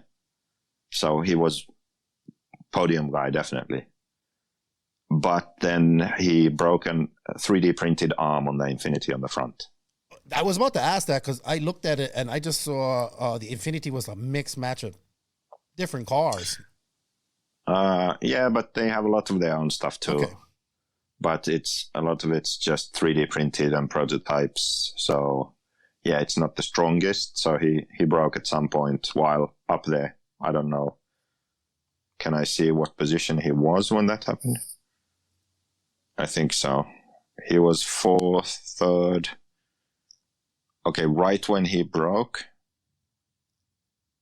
I think he was 4th. But he was battling like 3rd, 4th, 5th with those guys. So, yeah, he was really fast. And the fastest guy in the chicane coming onto the straight, he actually passed someone around the outside.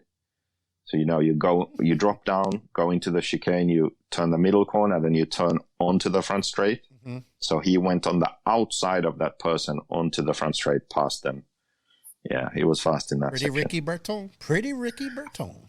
Yeah, then Tom Robin from France, he made the main, but he didn't quite have the pace in the main. So he was just he was in there. Yeah, but I get it. That was it. So good job to make the main, but not a threat in it. Boots qualified real well. He started 4th, but not really a factor as far as the main goes. It looks like he had a flame out or something. I think he blew a plug or something. But I mean, he went to the back pretty early on. I believe he said he got taken out. On lap 14, he was on lap 4, he was in 14th. Yeah. So, right. I mean, he started up front, then tangling other races, dropped to the back, and that's pretty much where he stayed then. Then we have Misha. He actually surprised me. He was faster than I expected. Yeah, clearly in the main, I think, pretty much the whole time, and yeah. Ricardo Monteiro. He did well, but Portuguese same driver. with Monteiro.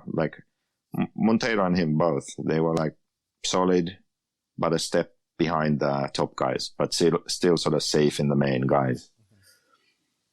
Savoia, he was faster at times to where maybe a better result than 9th could have been possible, but I don't really know how his main went, or was his car just too edgy and sort of hard to drive at that pace, kind of like Ron Falk had the same issue. So yeah, still top 10 result, so that's good. Then Coelho, I do know actually that Coelho CTO'd himself. Really? Okay, yeah. I don't know, I think he didn't nail the setup with his car. He is capable of much better, but I think he did what he could now. I don't know maybe he made the wrong tire choice or setup choice or something, but it wasn't quite doing what he wanted it to do. That's what it looked like to me. And then 7th, Oscar Navarro, a local guy, so this is his home track, and he surprised me. He did. Some of my Spanish friends said that he's really good, he will do really well here. And I thought, yes, I know it's his home track. I saw him there before, but I didn't expect him to be this good. He was really good on the pace. So 7th, I always joke that 7th is the place you finish when you're in the main. You have a decent pace and have no problems, but you're not fast enough to win. Then you finish 7th. And that's where he is. So, yeah. Then David. Yeah, because if you think about it, if you look in front of this guy in 7th, Navarro, all those guys had crazy pace. Yeah. All of those guys had pace that you would be like, damn, they can win this shit. Right? So 6th, 5th, 4th, 3rd, 2nd, 1st, all those guys, I would say, had winning pace. And then 7th with Navarro, he didn't really at any point, but he was fast. Yeah, I get it. 7th, that's where you finish. So yeah, Ronnie Falk we already covered. Then Burak Kilic, let's take Berkan and Burak together. So Burak is the older brother, Berkan the younger brother. I would say that they've already had sort of races where they break through a bit, like Burak in Euros last year. He got third, was it? Yep. Well, 2019. Oh, yeah, 2019. Last Euros we've had. Yeah, he got okay, third. but that was a rain race and all kinds of crazy stuff. Then they did that race in Denmark where Ronnefalk went, and he had a whole race-long battle with Ronnefalk, and there are other races in Europe where they've done really well. But for me, I would say this is the race where they really established themselves, because both of them were consistently very fast, both lap times and qualifying times, and in the main racing for the top positions against the other guys. So this race is like definitely the one where they established themselves as legitimate threats at big races. I could agree with you there. Yeah. And interestingly, Beaker had the better race, who is the younger of the two. The difference between them really is, from what I see, is that Burak is more aggressive, and sometimes too aggressive, I would say. So he loses out a bit because of his aggressive driving. Sometimes, like a bit like Baruffalo, sometimes tangling with other guys, but also just losing because he is overdriving, Gotcha. They need to sort of calm down just a bit and can be faster. And this race, like watching them, that's what Berkan did a bit better. But I spoke with the father, and he actually said that Burak has been faster in mains than Berkan. This race was different, but generally speaking, the last races they've been doing, Burak has been the faster one. So it's, so they are very equal in that sense. It will be interesting to see how that rivalry between the two brothers develops. I interviewed Berkan. It'll be a couple of weeks before it's out, but he pretty much said Burak is like really serious, and he's just like, I'm just happy to be here, like whatever, Yeah. And he's like, I don't wrench on anything, and Burak, he's so serious, and he says, I just imagine that my brother's chasing me from behind, and that's what I do when I'm racing. Yeah. That's often how it is in those situations where you have a older brother and younger brother. I think they can both be great. I think they're both young, and I think we can both see these two brothers share many podiums in the future. You know what I mean? Yeah. Then we have Robert. So Robert struggled or suffered a bit because he started, I think, 13th. Like he had some issues leading up to the main, and he had to bump from the B main, I think, actually. Yeah. He did. It did. So it didn't look that great going in, but then he had a great start. And actually, if I remember correctly, I think Elliot said that Robert took him out. So they traded places. Okay, but anyway, if Robert got that far to be able to do that, mistake, intentional, I don't know. I haven't seen it. I don't know what happened. Racing incident, whatever. If he's in that position already, it means he had a good start to get up there. Right. Because Elliot was fourth. So, great start and first few laps. And he was in that battle. So I thought early on that he would be the one to get the race and win, because he got such a good start. Everything was looking good. But then he just didn't quite have that final speed. I didn't speak with him about the main, so I don't know what happened, but he was sort of in the battle for third place. So he was third, fourth, fifth. It was the Kilic brothers. I think they were both at some point in there. Burak was up in the top three. Definitely it was Berkan and Robert and Berton who were battling. They had a crazy battle. I remember that. And then Berton broke. So that's where he was. And then he ended up fourth. So just losing out to Berkan. And then Canas and Ongaro, they were sort of racing their own race ahead of the rest, but alone. So Ongaro drove up to the lead. He got the lead about halfway and pulled a bit of a gap, and that was it. So he was driving alone for half the race.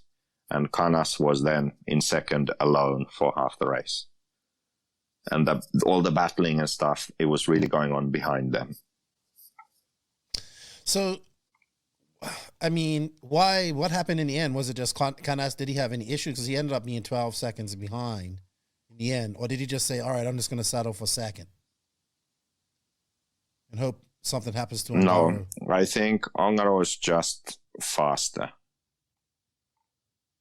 Actually, looks like he got the lead earlier than that. I somehow remembered that he got it halfway, but so Canas was leading at first, and then Ongaro just caught up to him and got by and pulled away a bit, and that was it. Yeah, and that was it. He didn't get back. There was no doubt anymore, really. Yeah. So I thought, like, I don't know, like it's not that I want Ongaro to lose, because I just think it's just like, I think his back on that ain't nobody can beat me tip right now, and not in Europe. Well, it depends a bit on the kind of track also. So this kind of track where it's all about corner speed and maintaining your speed, being smooth, it just suits him and his driving style, his setup, his whole package, what he has going for him. It works on these kind of tracks. So for someone to beat him, they really need to get everything right. Like Ronnefalk can beat Ongaro, we know that. Yes. But he would have to have everything right, and then he can challenge, and then he can fight for the win. Canas is close, but like this race, I think everything worked fine, but Ongaro was just a step better. Okay. So yeah, he just is really, he is the man in this environment that we had for this race. Well, when is the next time all these guys are meeting up again? Probably this year. This year, I don't think that there's anything anymore. Okay. Where everyone would go. Right. I think Montpellier. the next real big race would be Montpellier, and then after that DNC, then RCGP, and so on. So did you get to no? But you haven't really been around these guys for over almost 2 years. Was it? What did you like? I know I want to hear the juicy details. Like, so anything, like, I want to know what's up with Davide now, not wearing hats, and it's got that bang like in front of it. What's that? Is that the new style? What's good? I don't know. That must be his own hairstyle. Yeah, he needs to get back to putting on those hats. Is he? He's now what, 20? He's got to be 20 now, or close to 20. I don't know, something like that. But also Jörn Neumann. Mm-hmm. The German driver, he always used to have a Proline hat, right? Right. And then logoless hat, but always that like flex fit Proline. Now he had no hat on, and I didn't recognize him at first. Really? I've never seen him without a hat either. Yeah, never. I've never seen him without a hat. So a mask, no hat. He came to stand next to me on the driver's stand. I looked, I had to like do a double take. I'm like, oh yeah, I know that guy. Oh my gosh! How did he make out? He was in the B main with you, right? Yeah, he was in the B main with me. Didn't bump. Maybe he was in the main in electric. I'm not sure. Oh, I see him and Orlowski and the guy. What's the guy named Trish? They're all headed to the Florida Carpet Championships here next month. Yeah, but 10 scale is kind of his main class anyway. He's been around for a long time. How old is Jorn? I don't know, but I think he was like 14. Okay. 12 or 14 when he won his first Euros. All right. So I guess my question to you would be, I don't know. what's your overall thoughts on the level of the European drivers right now who haven't really had a chance to race against each other much? This is only the second time, compared to probably some of the top American drivers who have raced against each other all year. And obviously you haven't been to that race. I did. I went to the Nationals and saw them race. But if, I assume that we'll see most of these guys at DNC because, in November, everything opens up for people that are vaccinated. So I'm sure that all these guys are going to come to DNC. Do you think these guys will be ready for DNC? If Americans came to this race, right? If there had been Americans here, I honestly, I don't think the winner would change. Okay. And I think there would be maybe 2 Americans or 2 North Americans who could challenge. Mayfield and Tessman. Really? Yeah, I wouldn't argue with that. And after that, like if Cavalieri was driving a different car, then maybe him, I would say. We can't discount Rivkin on this type of track. I don't. I forgot about Rivkin. Sorry, but even Rivkin, if we think about the Worlds and him not even making the main, you know, and that was a way more American track than this, you know. So I just can't see it, to be honest. It's going to be interesting, man. But if we go to DNC, then it's a different story. So then I think if you look at all of these Europeans, so if these Europeans go over to DNC, I think there are 2 guys who definitely can challenge. So Ongaro and Ronde Falk, they can challenge the top guys in America. And then there are a few others, like Baruffalo was really fast there, if you remember last time. Yep. Berton has the ability to be really fast over there. And then I would say that what can I am. Well, yeah, I mean, probably better than last time, but I wouldn't put him like on the level of what Ronde Falcon I agree with that. Buffalo can do in America. No, I wouldn't. He could, but I would be a bit surprised, okay? Right. But what I really would like to see is what would the Kilic brothers do in America now? I know. With this, the speed they have now, how would that translate? Because one thing is that this track and the setup they have, they are comfortable on it. You know, they can drive really fast and punch and throw the car around. DNC, it's a different ball game. You know, that setup isn't going to work. You have to drive differently. So it's going to be interesting. But I would First be time very in America. Curious to see. You know, all that type of stuff. It's going to be interesting. I hope they can make it. I mean, I had to watch the race on the phone. I didn't get to really watch it. You know, there was no coverage. But it's good to see these guys racing again and getting ready, because you know what? It was also the news was also announced that we will have a IFMAR Worlds next year, and it's going to be at Redavon. And I can't freaking well wait. I can tell you that these guys who were in the main here, they will all be contenders basically for the main in Redavon. Are they going to rebuild the track? I don't know what they're going to do. I know they have to do something. I really don't know. Because that announcement was made after the race, I believe.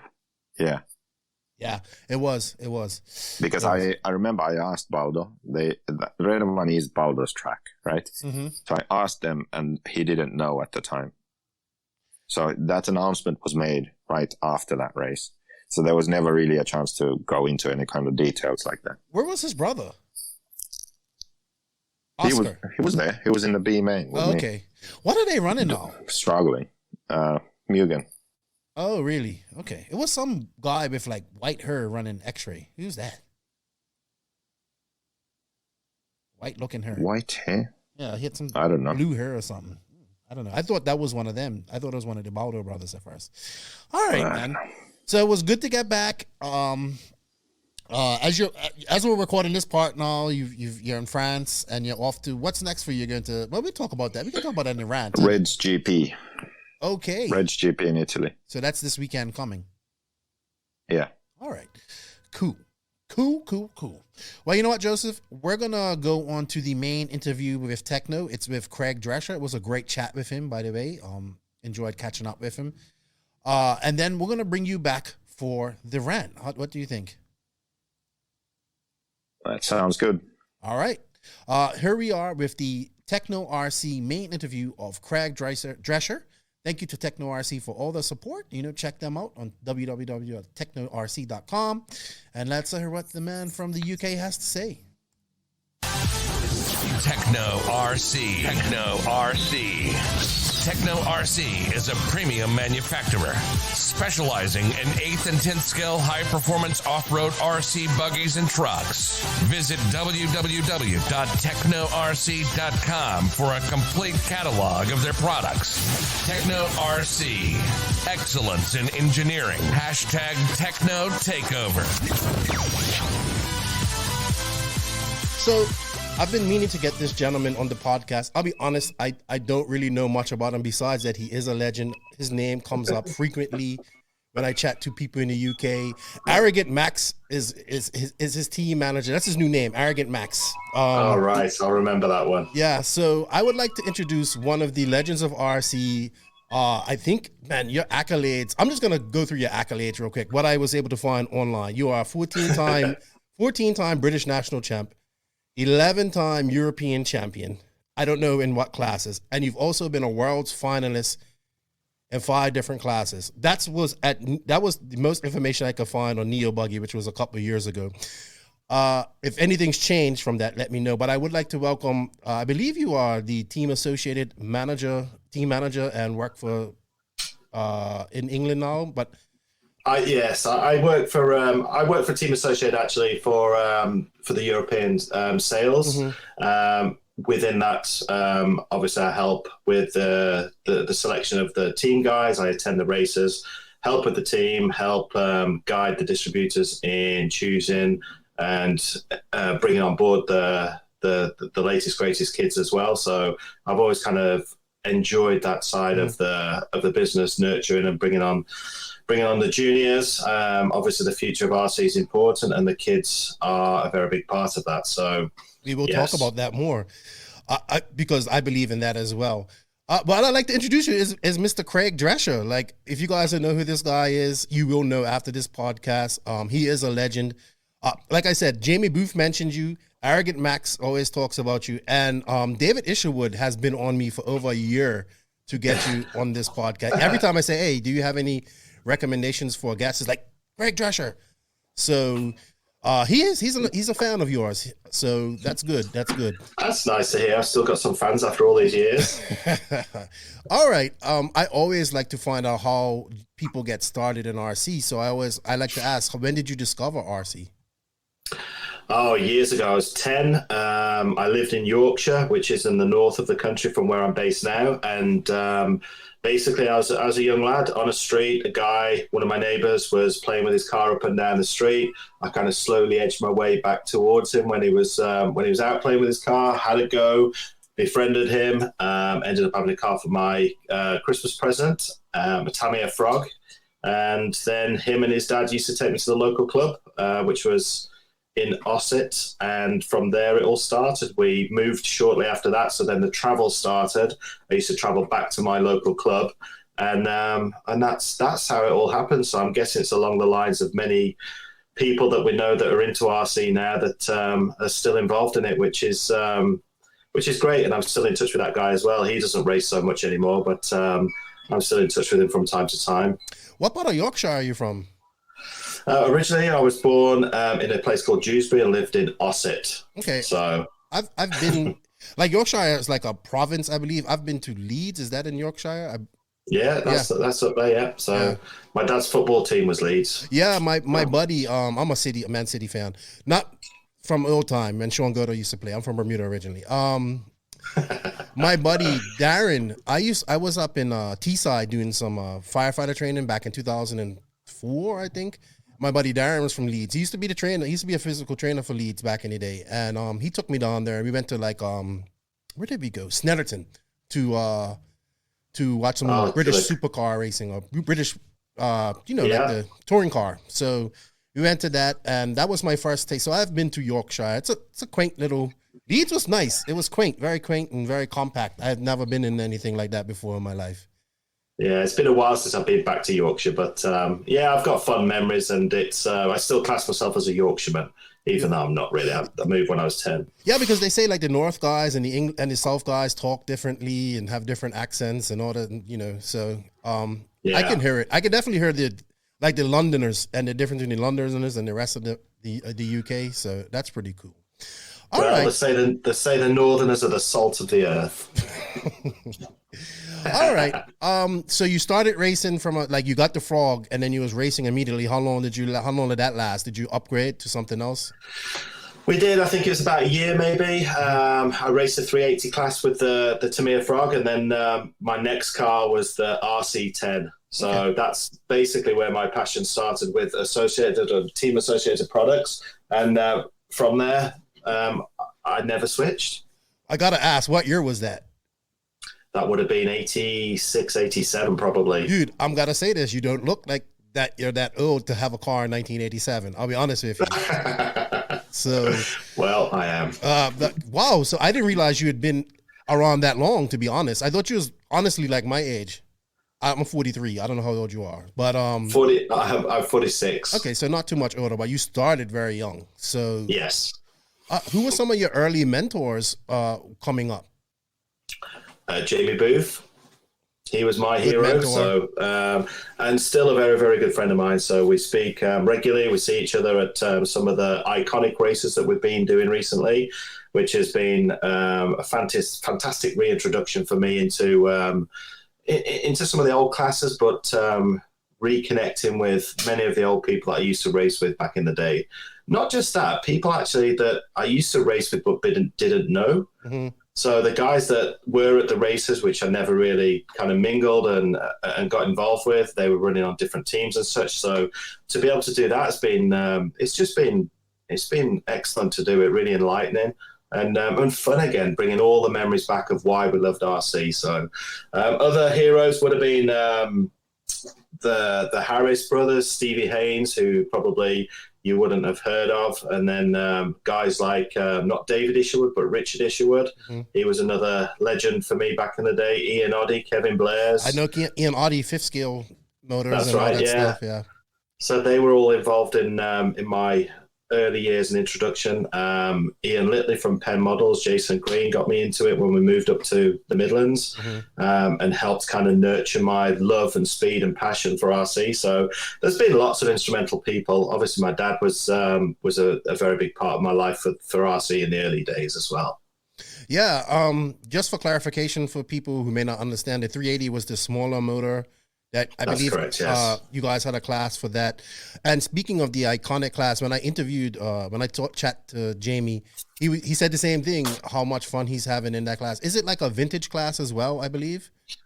Yes, it's a vintage class separated into years. And obviously your car drops into whichever year you decide to race and what car you race. And you race against other year manufacturers in that class and compete for 2 or 3 trophies throughout the weekend, 2-wheel drive Saturday, 4-wheel drive Sunday, and then a race of champions at the end of each day, which is the top 2 in every class go on a head-to-head race, which is a scheduled or timed release for a race to try and have the fast guys and of all classes cross the line at the same time.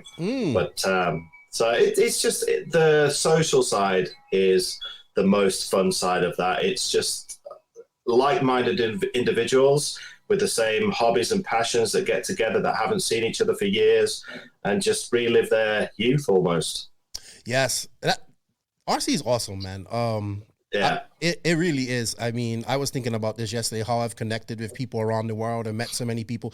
Obviously, you've been doing this a lot longer and done the same thing, so I can't imagine. That's probably why you take so long to answer my messages too, but I'm only joking. But I'm sure you're busy as well. Max said you're super busy. I can imagine, like I was busy when I was JQ manager, and I can only imagine how busy you are. So good stuff. What was your first really, really big race? Do you remember? I got to do some European Championships fairly early on and some Grand Prix. My first European Championship win was in 1991, which was in England as well. I did, I think I got 3rd in the Euros in France the year before that. So that would have been 90. And then 89, I think, was in Belgium. So I'm guessing round about 88, 89 would have been an EFRA Grand Prix of some kind. We went to races in Porsche as a team with like several of the Brits. that were obviously racing and at the high end at the time. So I kind of traveled with them guys. Me and my dad went, and often my mum and my sister as well. And basically just did the European tour. I think 89 was possibly my first Reedy race at RCHR. Was that at the pub? No, that's a Robin Hood, right? No, the first Reedy race in the States was RC. I thought it was in RCHR. Robin Hood Raceway is another raceway in the UK. Right, but I could have sworn that Jamie said they had a Reedy race in England too, or maybe it was a... They did. Okay. They had a couple of Reedy races over here in the early days, which actually the Reedy race that they had here, which was really local to me, I was doing exams at the time, so I didn't actually attend that one. I just dropped in for an hour on the Saturday or the Friday, I think it was. So unfortunately, I couldn't race that one.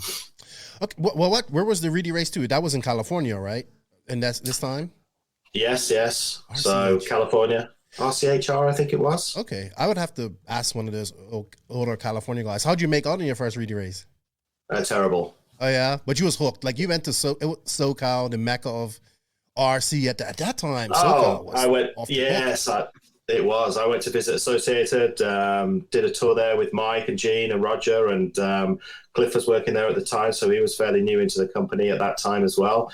And got to watch all my heroes race cars, which was Jay, Cliff, Butch, Clover. I think Cliff won the event. It was pretty hard fought. Masami was there as well. So I got to see all the legends of RC really race, and I'm not sure if I was last but one. I didn't fare very well, but the whole experience was just amazing. I could imagine you was young too. Probably what? How old were you? I would have been 15. Oh yeah, great age to be in California, I would say. And no parents as well. So Jamie was my responsible adult, which I'm not sure that worked out too good.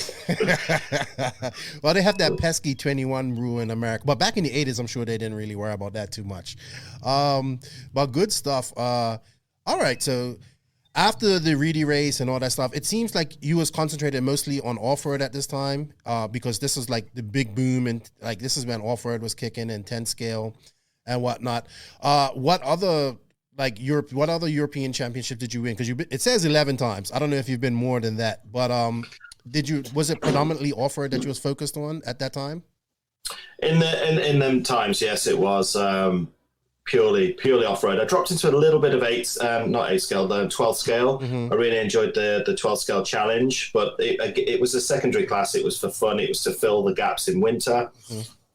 Which I did well at, and eventually went on to do some on-road. And when off-road started to decline a little bit, we knew that Associated was working on a touring car, so I dropped into touring car, ran a Yokomo just to get some experience, and then when the TC3 was released, I hit the on-road scene very hard and had some great results in on-road as well. So no European titles, but TQ some of the events for on-road.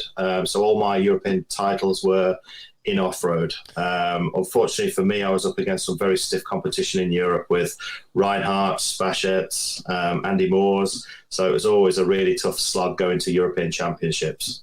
That was in on-road and off-road, because those guys raced both, I believe, at that time. Oh, yeah. And absolutely. Yeah, that's some serious competition. There was a lot of crossover back in the day, wasn't it? Like off-road and on-road. You don't see that too much, or just a few drivers like Coelho is Juan Nato and stuff like that. We don't see that anymore. The Cavalieri used to do it once in a while, come over and race on-road as well. But I didn't realize you was involved in on-road when it was booming, like TC3 came out. Barry Beaker was the fabulous one, I'm sure, at that time. I had him on her the last year. Great chat. So you was like right when touring car took off and boomed, you was right in there. Why did touring car take off so hard, do you think? Was it just the ease of doing it in parking lots and stuff like that?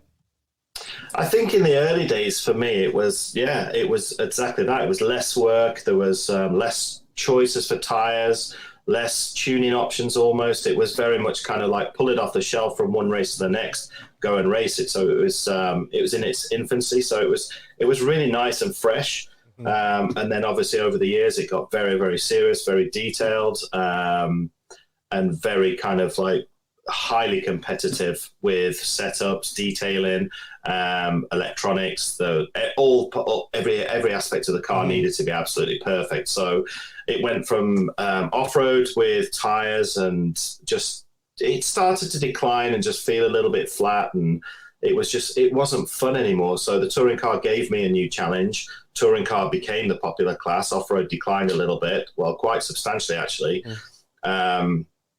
And then a 10-year spell in touring was it was good fun, but again towards the end that started to get really tedious and frustrating with the brushless systems were coming in. I was doing a lot of running for Novak at the time and testing with the brushless systems. In the very early days, we had good systems that were competitive, and then we were a little bit slow on the uptake with development, and others overtook us. And so you go to a race and you couldn't compete. The chassis with the shaft drive was starting to get a bit long in the tooth. The electronics weren't quite right. It was just frustrating to put so much effort into going to a race, sticking with the brands and not just jumping ship to the latest, greatest and sticking it out, because I was a loyal driver, an employer and ambassador of the companies that I represented. So it just got really hard and tiring. And that's then when I decided to kind of either quit or change things up again and started looking at 8 scale. So I went into the 8 scale class and started doing that, which was, again, a great kind of, we knew a new car was coming from Associated. It was the first time into 8 scale, so it gave me a good feeling to that, and it was great to get back to off-roaders again as well. Yeah, in that same interview you had, I think it was, because it's so hard to research people on RC. You didn't like Nitro at first. I get it. A lot of guys don't like it. It's a lot of work, but at that time when you switched in, that's when like Nitro was king. You know, it was growing, it was booming, and it just was. It's still. I still think it's king now. Unfortunately, that's my opinion. But yeah, awesome times. And going back to touring car, like honestly, I think if we kind of got back to parking lot racing with that, we would, and just simpler cars. I know that's probably never going to happen. I think we would see that grow again and get more people into it. And it's a shame because it's a great class and it seems to be on a decline on certain areas. You know, you look at America. I'm probably not in the Europe too much, but it's definitely nowhere near as big as it used to be. And it's a shame because I think it's a great class and you have some really good drivers in that. So hopefully we get to see some more like go back to its roots a little bit, somewhat. But I doubt it. I think with all the classes, unfortunately, as more and more people come in and it gets more competitive, it gets harder for the lesser level people to be able to win and compete, and that then takes the fun out of it. People want to win. In America, having all the different classes, the pro, the over 40s, the 50s, there's a good group of guys that have something to compete for. Mm-hmm. And this is what I've seen at the iconic races with several different classes. It's really nice for the guys to challenge for a trophy rather than just be one winner on the day, which is kind of the format that we have here for the UK and Europe. So it's nice that that can take place. And I get that, you know, but we have got depth in the classes that we race. So we go to a national and it is literally two-wheel drive modifieds. Yeah. All the way through the field, 120 competitors, 140 competitors, all two-wheel drive modified, or the same for four-wheel drive the following day, and the same for the 8 scale. We don't mix truggies in there. Truggies have a separate race as well. So it becomes very, very competitive and hard to do well. And there is only one winner. So I think there's room for both. I like classes too, but I also like the IFMAR, like straight up. I like the nationals. I like that. I like the worlds because that's where you really see where you're at. I understand where classes are. I mean, I might go DNC. I don't know what class I'm going to run, maybe 40 plus. I don't know. I'm not good. You know, I'm not good, so I don't deserve to be in any pro or intermediate and I don't want to be in sportsman because I would get dusted in sportsman too probably, but it's been so long. So I definitely think there's room for classes and that way as well. It is. I have this argument with Max. He thinks it's about runtime. I said, I think it's more about people having an extra chance to get a trophy. We have this constant argument. He thinks it's all about runtime. I think it's about the trophy. But I agree. We kind of need to just have room for that, like the iconic race and stuff like that. There's place for both forms of racing, and I don't see why we can't do both, you know, especially where you guys are. It would help get new people in the UK. But the UK seems to be doing pretty good. You guys had a very exciting 8 scale national season this year. Yes. Very exciting, actually. Lots of drama, lots of action that I got to witness. That's why I'm a big proponent of having a series for a championship. Yeah, so I think I've been to England. I've raced there. I like it over there. I think you guys are very well organized. I know not everything's perfect, but for me, I think if I wanted to race and be organized and have fun, England is one of the places to be for a race. I didn't realize it was so big over there either. Just racing, period, when I went there. Yeah, we've got good strength in kind of all the classes. I think the weakest class is probably touring, but the mod side, the stock class is still fairly strong. But again, it's the cars are so fast. Even the stock cars now are way faster than what we probably used to race back in the days when it was a 12-turn motor limit. Really? So it's I guess there's two or three heats maximum in touring mod, and then the rest of the field is filled up with stock racers. So that's good. The 10 scale's booming. It's going really well. It's strong over here. The 8 scale's as strong as ever. So we've got good, strong racing classes here for the primary classes. Yeah, and you guys have a good bit of youth. Well, Europe in general has a lot of youth coming up. When I say youth, I'm talking about like from, young, very young till about 21-ish, I want to say. And maybe a little bit over 21, but you guys definitely have a big bunch of youth coming over. And so does America too, now that I'm looking at it and stuff. But definitely in each individual country, like UK has their people, France, Italy has a big bunch of young guys as well, and Spain. So it's good to see. All right, so I was reading one of your favorite accomplishments, your best accomplishment, and the one that you held there was the 2005 Reedy Race Championship. Let's talk about where was that, and let's just talk about how you won that. The touring car race, the Reedy race was at the Tamiya track at Elisa Viejo. Mm-hmm. I'm not sure if it was the third year that they'd hosted it there. It was particularly poignant to me because my dad was ill at home. I wasn't going to go. I did go. Traveled with some great friends of mine from Denmark. So we made it a social event as well as obviously a race and a work event for me as well. But went there and built new cars, went testing them in Hesperia in the hot desert, and basically came back to the race feeling fresh and had a really close race and managed to win it. So for me to go home and take the trophy to my dad, who was ill at home at the time, was just very emotional, very dramatic. Because we'd always said that the Reedy race, off-road, on-road, whichever it be, obviously the American one was the primary one, was always kind of like the pinnacle of racing because you needed the look and the skill and everything to fall into your place, as you do with all races, but with heads up racing, you needed probably a lot more of everything to come out and be crowned champion. And against, again, some amazing competition. Reinhardts were flying at the time, and I think Barry was doing well, and all the Europeans were kind of like kicking on hard. Victor Wilkes, Andy Moores. It was just an incredible feeling to win that race. It's the one that I always wanted, as well as the off-road race, which I never got to win. Yeah, it's my favorite 10 scale off-road race, to be honest. I love the heads up racing. I hope we have it next year. I haven't heard anything so far. I know OCRC is pretty much done. So it'll be interesting. They'll probably put it in Arizona, I assume, or maybe somewhere in SoCal. We'll see. Maybe it goes back outdoors. That'd be great too. Okay.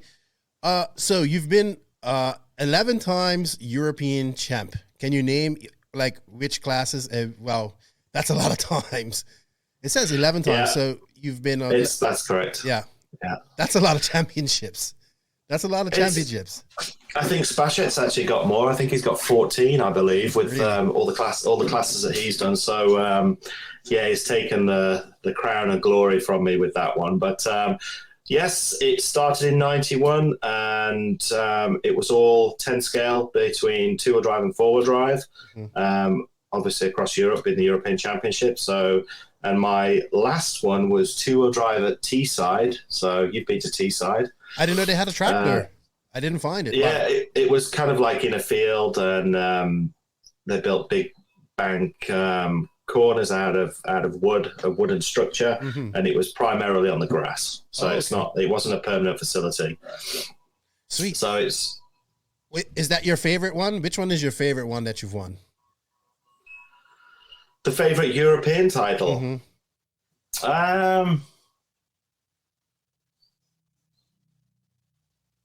It's a difficult one to say. I think forward drive in Finland was good in Rauma against Jukka and Teemu Leino. They were the guys that was doing the business back then. I think in the early days, it was the Kevin Moores and the Jamie Booth I was up against. And then in kind of like the later 90s, it was the Jukka Stenaris. And obviously Jukka went on to be very successful with his racing career, winning, I think, 2 or 3 world titles. But he was always my main rival. My priority was primarily to beat him because he was on the opposition as well, racing for Losi. I was associated. So back then, obviously the major rivalry was between them two companies. So yeah, it was. I think it's happening again. I'm definitely stoking that fire. TLR. I think it's like TLR versus AE and Mugen right now. In America, I'm definitely stoking that. But we need that. I mean, there was a rivalry like back in the day. If you listen to like when Greg would tell me back in America, like when he was running gas truck and all that stuff, like you had to win. Like it was like, yeah, we want all that main to be full of associated cars or TLR cars and stuff like that. Low C cars, sorry.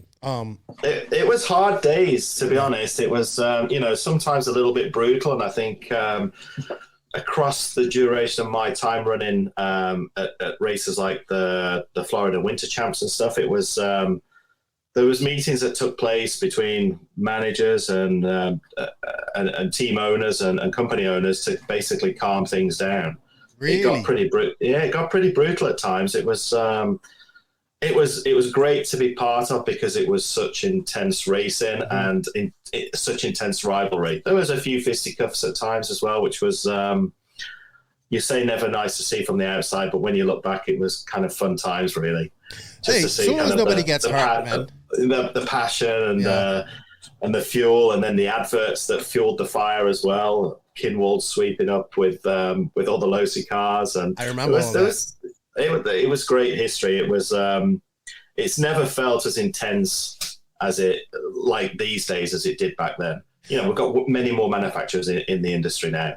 Yeah, I think it's just so PC now, and that's just, and guys will tell you, oh, this is just another race. I'm like, this is just another race. Like this is, you guys are battling each other, and I definitely want to see. I don't want fisticuffs and stuff, but I want to see rivalry, and I'm trying to stoke that because I think we need excitement and charisma and storylines in RC, like any other motorsports in the world. There's always something behind it. So from what I see is the guys are very, very intense on the racetrack. They always will be. Mm-hmm. But what I really like is the fact that, you know, the guys are actually good friends in the pits as well now. You have a lot more time to socialize because everything's just plug and play. You know, the cars are actually really easy to work on. You know, you don't get 50 screws to take out the gearbox anymore. It's all kind of like just click fit. And it gives people a lot more time to be social at the races. Mm-hmm. And I think that's brought a lot of the fun back to RC, that you're not just sat there. I remember days in touring that you just literally, you go to the racetrack, you say hello to somebody walking to your pit table, and you are literally flat out at the table, to the racetrack marshal, flat out at the table. And then by the time you get home, you're absolutely knackered. I could see that. It was just so much work back then, so much prep beforehand, you know, polishing shock shafts. Like, oh man, all the silly. You just, I don't think people realize how lucky they are now to have a box that you can pretty much shake and it's assembled. Oh man, I get people. Oh, I got a Dremel this, like a little 2 millimeters off something. Yeah, you know, take a Dremel and zzz, do that. Oh no, people are spoiled nowadays. They don't know how easy we have it. Like with these kits just go together so well. You know, engines too, right? We're all the old guys are artists with Dremels. Yeah, they can do anything with a Dremel. They can make anything. They can. I know guys that still polish shock shafts to this day. I'm like, I'm not doing all that. It's too. It's crazy. All right, you've been a world's finalist in 5 different classes. 12 scale Pro 10 2-wheel drive, which is like a pan car. Was that like a 12cc end? Was that no? That was electric. Right? Electric, yeah. Okay. Yeah. Forward, it looks like it was all in Onward that you was a world's finalist, correct? No. Sorry. World's finalist in 5 different classes. Sorry. It's 2-wheel drive, 4-wheel drive off road. Mm-hmm. would be 12 scale, touring, and 10 scale pan cars. Did you ever felt that one of those worlds you just like you should have won it? Which one did you think you should have won? Shoulda, coulda, woulda won the one in the UK where I got third. That was Basildon. That was my, I think my one major chance to win a Worlds, where I felt like I was competitive and right up the sharp end. And basically, just had some like rough incidents in the middle of the race, which kind of cost me. But that's the luck of racing. It's just one of those things. People say, "Oh, do you regret not winning awards?" Well, of course I regret it, but I don't regret what I did, and I'm quite proud of what I achieved. Making all them finals in many different classes, it's a good achievement, and and spanning such a long period as well. So it kind of kept my interest high with switching classes and challenging myself. Mm-hmm. I did read in the interview that you said it also might have hurt you too from not focusing on one class at one time. But at that time, in that period of time, I don't think it was possible to focus on one class because it changed so much. Yeah, I wasn't as intense as what the guys now, and I probably wasn't as intense as what the guys like Kinwald and Pavidis and them were back then in the day, and particularly Masami, who raised the bar and kind of did an immense amount of practice preparation and running. He was running every day with something that was RC just to keep his fingers in and keep himself sharp. And we never really had the opportunity here. And I see it with like guys like Neil Cragg, who's done really well throughout the years. It's more natural talent than kind of like harnessed speed. So less like details on tuning, and that's what got frustrating when it became really particular on the tuning and the tire additives and the tire warmers and picking the right. I just wanted to go and race. That's what I loved. I loved heads up racing, and that's why I loved the relay so much. And I loved just the competition side of things. I was always a really good racer. Back in the day when we started, it was straight line starts for club racing, for nationals, and that taught you how to race and race hard and fair. Nowadays you see guys that are amazing at qualifying, but when it comes to racing, they can't do it. Yeah, we had Tebow on our live a couple of weeks ago, and he was, I would say he's a veteran now, and he was just saying, I'm driving at the best level that I have in my life, but he says the pace out there of all these guys is just so intense. It's like you make one mistake and you're just so far behind because everybody's just so fast and people are just pushing the limits. So I could understand that. Now, you did dabble into 8 scale. How long did you do that for? I did that for probably 6 years, maybe. It was a tough class for me. Didn't really do well at any major events. Did well at a couple of nationals, never won one, TQ'd one, but never quite felt connected to the car like I did with electric. There was always kind of some disconnect and some kind of just funky feeling. I didn't get it in my blood. So with on-road I was fine, but with off-road the third dimension was something that I couldn't quite grasp. But I loved the class. I loved the racing format. I loved the long finals, the fact that you needed a pit guy. I didn't enjoy the level of work that was required. That was just it was just insane. Trying to get prepared, at least 10 hours prep a week, and that was kind of minimum really, just to kind of get yourself going from week to week, just to make sure everything was on top. The running in of the engines, the engine tuning. I think for that class, if I'd have had somebody that did everything for me, I would have been a lot more comfortable. But again, we were kind of fighting the car at the time for 4 of them years that was not really competitive against the opposition. Yeah, I actually had that car. It was not very good to work on either. So yeah, it was a tough one. I think very first release was pretty good on the Astro and the style of tracks that we race here, not the dirt tracks. And then aside from that, it was tough. So I had my success on the AstroTurf with the 8 scale car, which is an unusual feeling, but I felt more comfortable with that. But the car works better on that surface as well. So once we got to the dirt, it was tough. Yeah, I just I didn't enjoy it. It just took me back to all the times of the back end of the touring car, testing a car that wasn't competitive and we struggled with, and it's just like I didn't want to do that anymore. I'm not an engineer. I couldn't figure things out as quickly as I wanted to, and I just wanted to be given something that worked and drive it. Well, so all right, I understand that. And if people don't understand like that, the first AE car was not very good. I found it amazing that Mayfield and those guys did well with it. When they did, yeah. How? I don't know. Like if you like, because the Losi came out at the same time. The Losi was really good because it was way different, and then the AE came out, and I remember everybody was expecting, and it was just like, no, it's good. Don't get me wrong, it's really good. I mean, you guys, you guys just won here in Buggyland, like, so no problem. It's been a long ride though. It's taken a lot of time to kind of get to the place that we're at. I think we've always, or up until recently, been seen as a second tier platform for 8-scale racing, and I think we're just starting to find our feet now. Got some good runners in it. The car's going well. It's an extremely competitive class. We're up against Mugen, Losi, all them guys that are doing extremely well as well.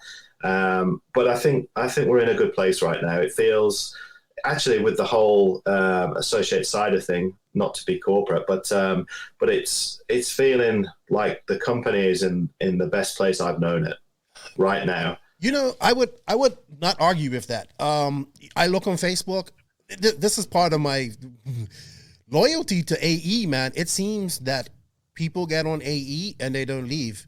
And I mean, Neil Craig is one of them. You're one of them. And you look at people like look at Richard. He's been around for a long time. He's been on AE for a long time.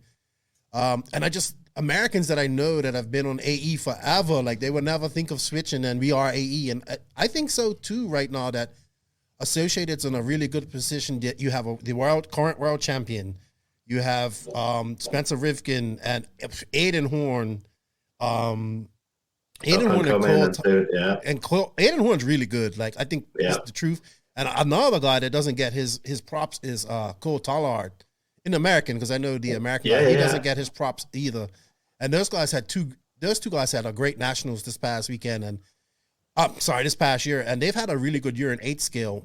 And it just seemed like even just the younger guys, all like AE, you guys seem to have a really good, even in England, you guys have a good squad. I'm not too familiar with AE in Europe too much. It seems to be popular in the UK and in Italy. I don't know how in other regions. That's right, yeah. I don't know about in other regions. But I mean, to have a person like Neil Craig that's been there for like 25 years, that's pretty amazing. Neil's an enigma. It's I was just starting to feel this year that things were kind of tailing off a little bit for him. Euros prior to that hadn't gone so well. 2 years prior to that, before lockdown, and in the 8-scale class particularly. And I just started to feel that maybe his motivation was lacking, and he'd come out this year swinging. I mean, how he didn't win the championship is, well, reliability and some issues that you couldn't kind of oversee or envisage happening, with wires breaking and things like that. But he came out swinging, and at 2 or 3 of the national rounds this year was so competitive and dominant. TQ every round of qualifying, win the semi, goes into the final, has an issue, and it's just for him to be so competitive and motivated after all these years. It's nice to see. He still leads the troops over here, which is good. And he does it part-time. He's done it part-time his whole career. That's the thing about it. Like, that's so amazing. Yeah. It's always worked full time. It's always been a hobby to him. Obviously, one that he's very passionate about and puts a lot of his time into, and all his holidays from work. So he still loves his racing. And he's still capable of doing extremely well at these events. Oh, I agree. But he's a good mentor for the kids, and he's taken some of the young kids over here under his wing, like the Hall brothers, and he's, I'm sure, being instrumental in pulling them up to a higher level, and them guys are super motivated. Again, it's a very similar feeling setup with like brothers, family unit, mum and dad there. Mum and dad are into racing, so that I've always strived to try and pull people like that into the team. I think when they're not all about the deal, they're about the brand. They stay for longer. They get better help. They're not after everything immediately. They're prepared to work hard and put the time in and grind it out, which is great to see, and that's what you need. That's what you like. People just don't understand that. That's what you need. It isn't switching chassis every 6 months. It's sticking to one and just grinding it out, man. RC's hard. RC is hard. It's not easy. Well, people get it too easy these days. Yep. Deals are too frequently given out to people that don't deserve them, and they do just bounce from one brand to another when it's hitting hard and doing well, and they don't take the rough with the smooth anymore. They take the smooth with the smooth. Yeah, you know what? I think we could talk for a whole another 45 minutes about that. As being, I want to get into that in a minute, but I just wanted to ask you, why do you think people are so loyal to AE? Is it the history behind it? Is it just the pedigree behind the brand? You know, it's such a rich history.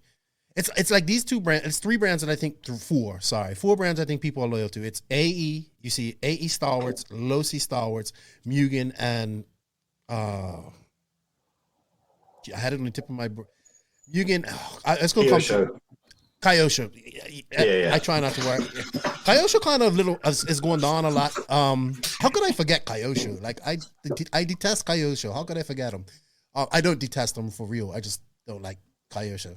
I mean, I don't like him like that. It comes from a beef with a buddy of mine we used to race. I was Mugen, he was Kyosho, so I'm always been anti Kyosho. But why do you think the AE draws that loyalty? I mean, you're a perfect example yourself. I don't know. For me, when I was a kid and I was up and coming and looking at the races and watching the big race, I got to see the Worlds in Basildon in England. And it just, I don't know, just resonated with me. One of my heroes was Jamie Booth. He ran Associate at the time. At the Worlds in Basildon, Mike told Jamie to keep an eye on me. Mike Reedy, that is. Mm-hmm. So gave me a jacket, and just little things like that always stuck in my mind. So this jacket I wore to bed. I wore it everywhere because it was given by Mike Reedy, and loved it. And it just, I don't know, I never felt like I wanted to go anywhere else. When I started and when I saw the AE guys and the products were so cool back then and different and innovative, I just took it on board and never envisaged leaving. Of course, during that time, when you see that you're struggling with a platform and we're a year away from making something new, it was really tough. And that's what I try to instill in the guys now is like, you know, the long haul, the big picture is, you know, where do you want to see yourself in 10 years' time, not just tomorrow. If you want to win tomorrow and you want the best deal, then by all means go and jump ship. So it always hurts me when our team guys leave, but some of them are paying customers and they're entitled to do that. It just tells me that we're not doing a good enough job with looking after the guys when they do, or they're not really wanted if that's what they have in their demeanor. That's what they do. You know, it's like this is RC, dude. This is RC. Yeah. I've been through it. I mean, I've seen a guy literally go through. I don't even know how some people get sponsors anymore. But unfortunately, this is the business model that the industry has chosen to take. Yeah. I've been on both spectrums. I've given out too many deals that I shouldn't have given out, but you kind of have to do that. Like, you know what I mean? And I've seen it come back and bite me in the ass. Yeah, you sell a lot of cars, but it bites you in the ass because you obviously get people that aren't of quality running your vehicle, and then they break it, and then they do that, and it just makes your vehicle look bad.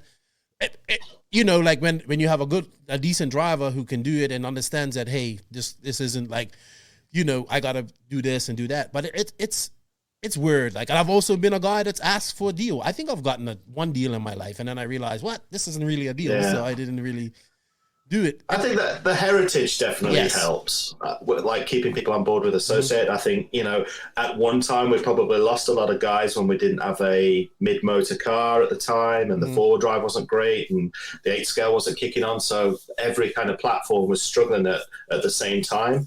The touring car wasn't successful then. It was struggling against the modern cars, and basically like I say from earlier, we've got ourselves into a really good position with the company. The engineering department's doing really well. The speed of releases, the innovation, the team dynamics, it's just all working really well at the minute. So it's got a very good, strong, positive feeling surrounding it. So I think now the hardcore fans have got something to kind of be happy about again. Yeah, I mean, you have two of the best drivers in the world too. Like Ongaro, who just won at Buggyland convincingly here. Yeah. Max picked him too. Max has been right every picks we've made this year. I pick with emotions and heart. He picks with proof and facts and evidence. It's funny with Ongaro. I think he rocks a few boats because he's competitive and he's the guy to beat. Mm-hmm. But he's just undeniably talented. I mean, I texted him after the race. I said, "Well done." I said, "Anything new? What's happening? What the other brand's up to? How come you only qualified 5th?" But he did have a bad first qualifier. He was like done in 23rd, 24th or something. Yeah, but he said to me, I said, "Was the car a problem? What's going on?" And he said, No, the car was really good. We had to make some changes. He said, but he said, honestly, they started at like 2 a.m.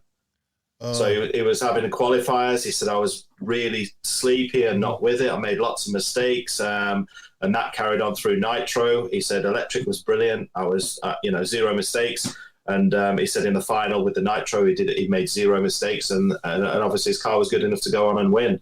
But I think after qualifying 5th, it was a little bit written off almost. I wrote him off. Yeah. I wrote him off. Never write him off. No, and he's super pumped about the Euros being in Portugal and also the Worlds being in Redaban. I hope to see him at DNC in February. I believe he's coming over, or at least trying to.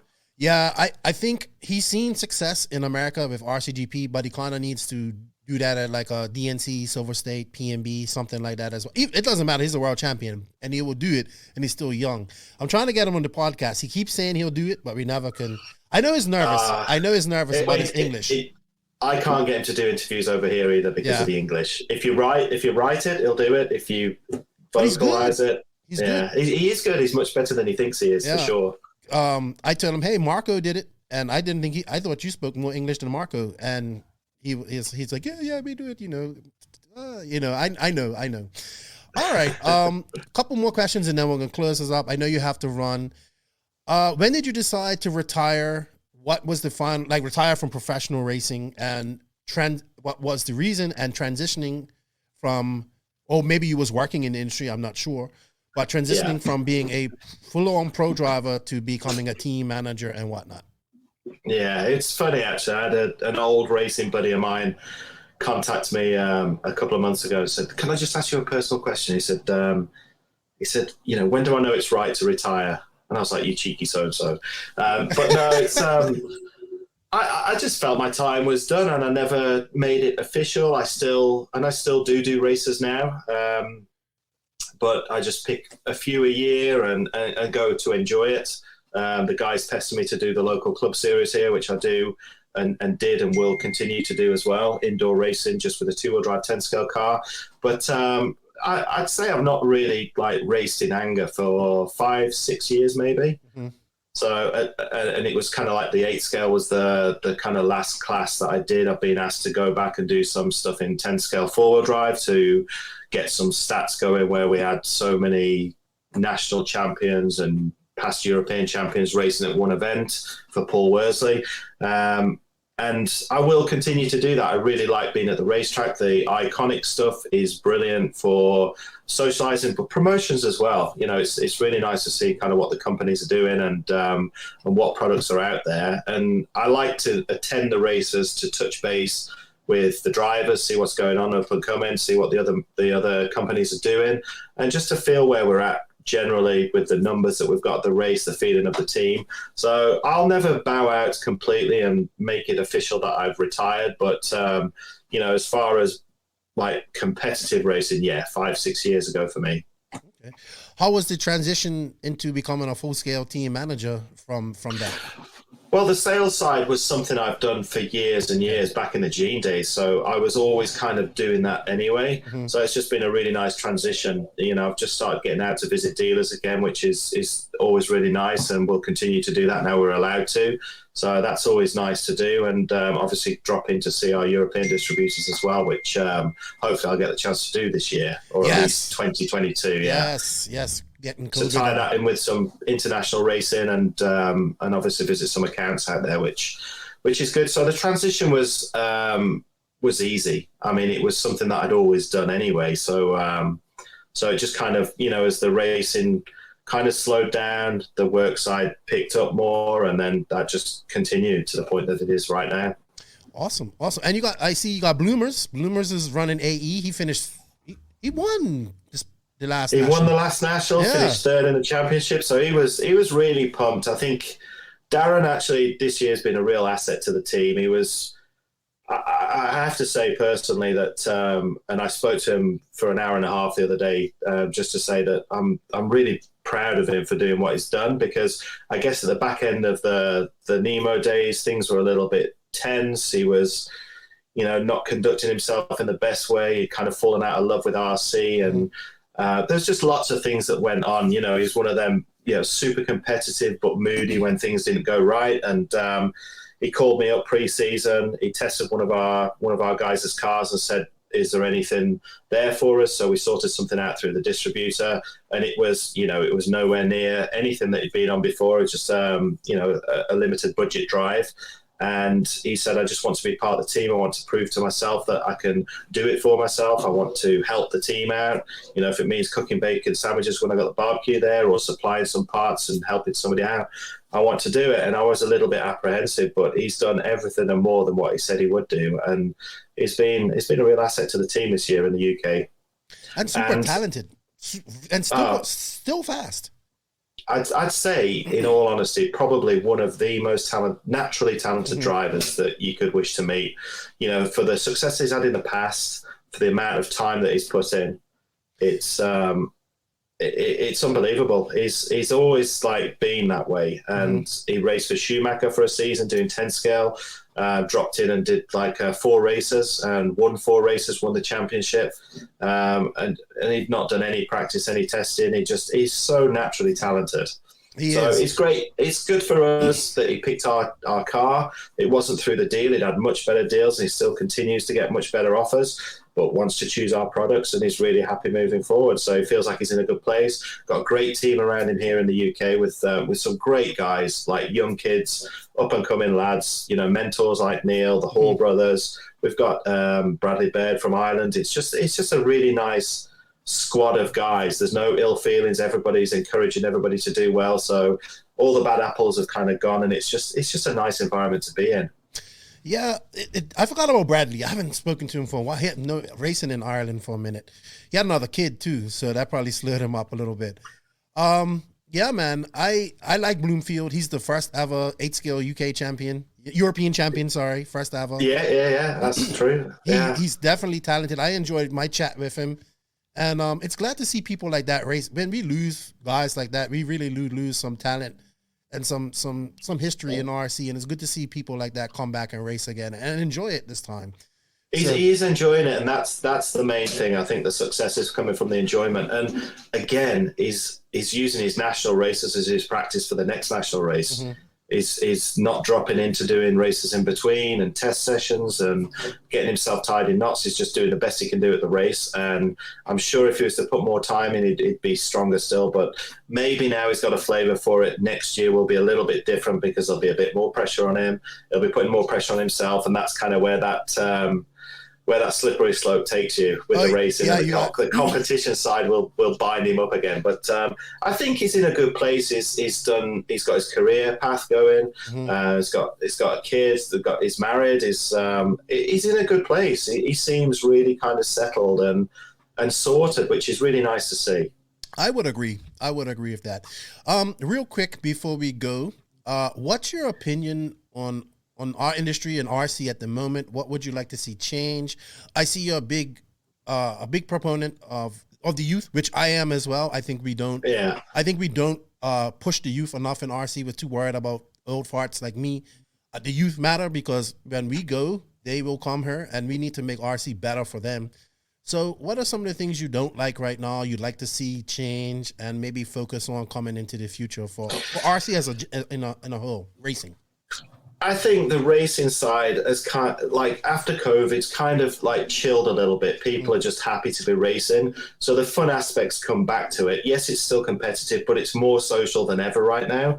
And I hope people continue to have that and not just get themselves tied up in knots, because I think from the youth side, we need these kids coming in. We need to make it accessible. The cost is a big inhibitor with tyres, especially in 10 scale. obviously 8 scale choices, no tire controls there as well. 8 scale is obviously a more expensive class to get into, so I'd focus primarily on the 10 scale 2-wheel drive stuff because it's a good it's a good door opener. Yep. You know, it's cost effective, it's easy and simple to work on. It's good to kind of get your head around. But the tires are a problem here. They're a problem everywhere, dude. They're a problem everywhere. Yeah, just, you know, the fact that we do have controlled tire events, but it's not capped at one set. So it's like you get regional races where people put new tires on, like 12 sets of tires used throughout a weekend. Normal people can't afford to do that. You know, the Brewster side of things is brilliant. The LiPo side of things is brilliant. The electronic side is, you know, you could run 2 or 3 seasons on the same equipment almost. You know, it's plug and play, like I said before, but the tire side definitely needs to be a major consideration for getting people involved. And in the UK, we used to have like a PRO officer that went around to schools for the BRCA and they do shows, and we just don't see any of that anymore. So we're not marketing ourselves to the right people. It's to people like us, the legends that we're focusing on. And you go to these races and it's the same guys, and it's just getting older and older. Yes, there are new kids coming in, but we definitely need to do more as an industry to get people involved in it. I don't know how we connect them. Right. We have to make it cool. And yeah, I've come up with all sorts of crazy ideas in the past, and all my lot just laugh their heads off at me. You know, the indoor racing, there should be lights out, there should be neon lights marking the track, and neon lights on the car. And yeah, they did that. One of my sponsors, TNR Fuels, and Chris Nelson, he put LED lights on the, like, he did a race, a TNR race, and he put LED lights on all the piping of the track. So at nighttime it was on, and it looked good. It looked badass.